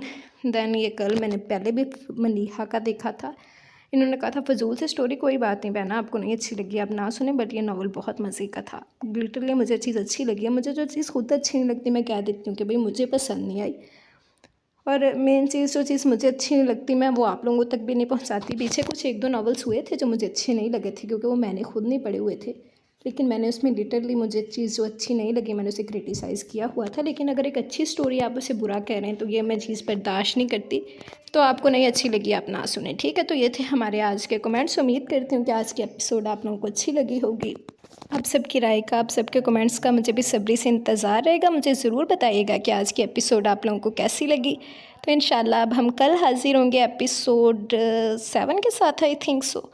तो आप लोगों की राय का मुझे बेसब्री से इंतज़ार रहेगा। आज की एपिसोड एंजॉय करिए, मुझे इजाज़त दें, दुआओं में याद रखिएगा, अल्लाह हाफिज़।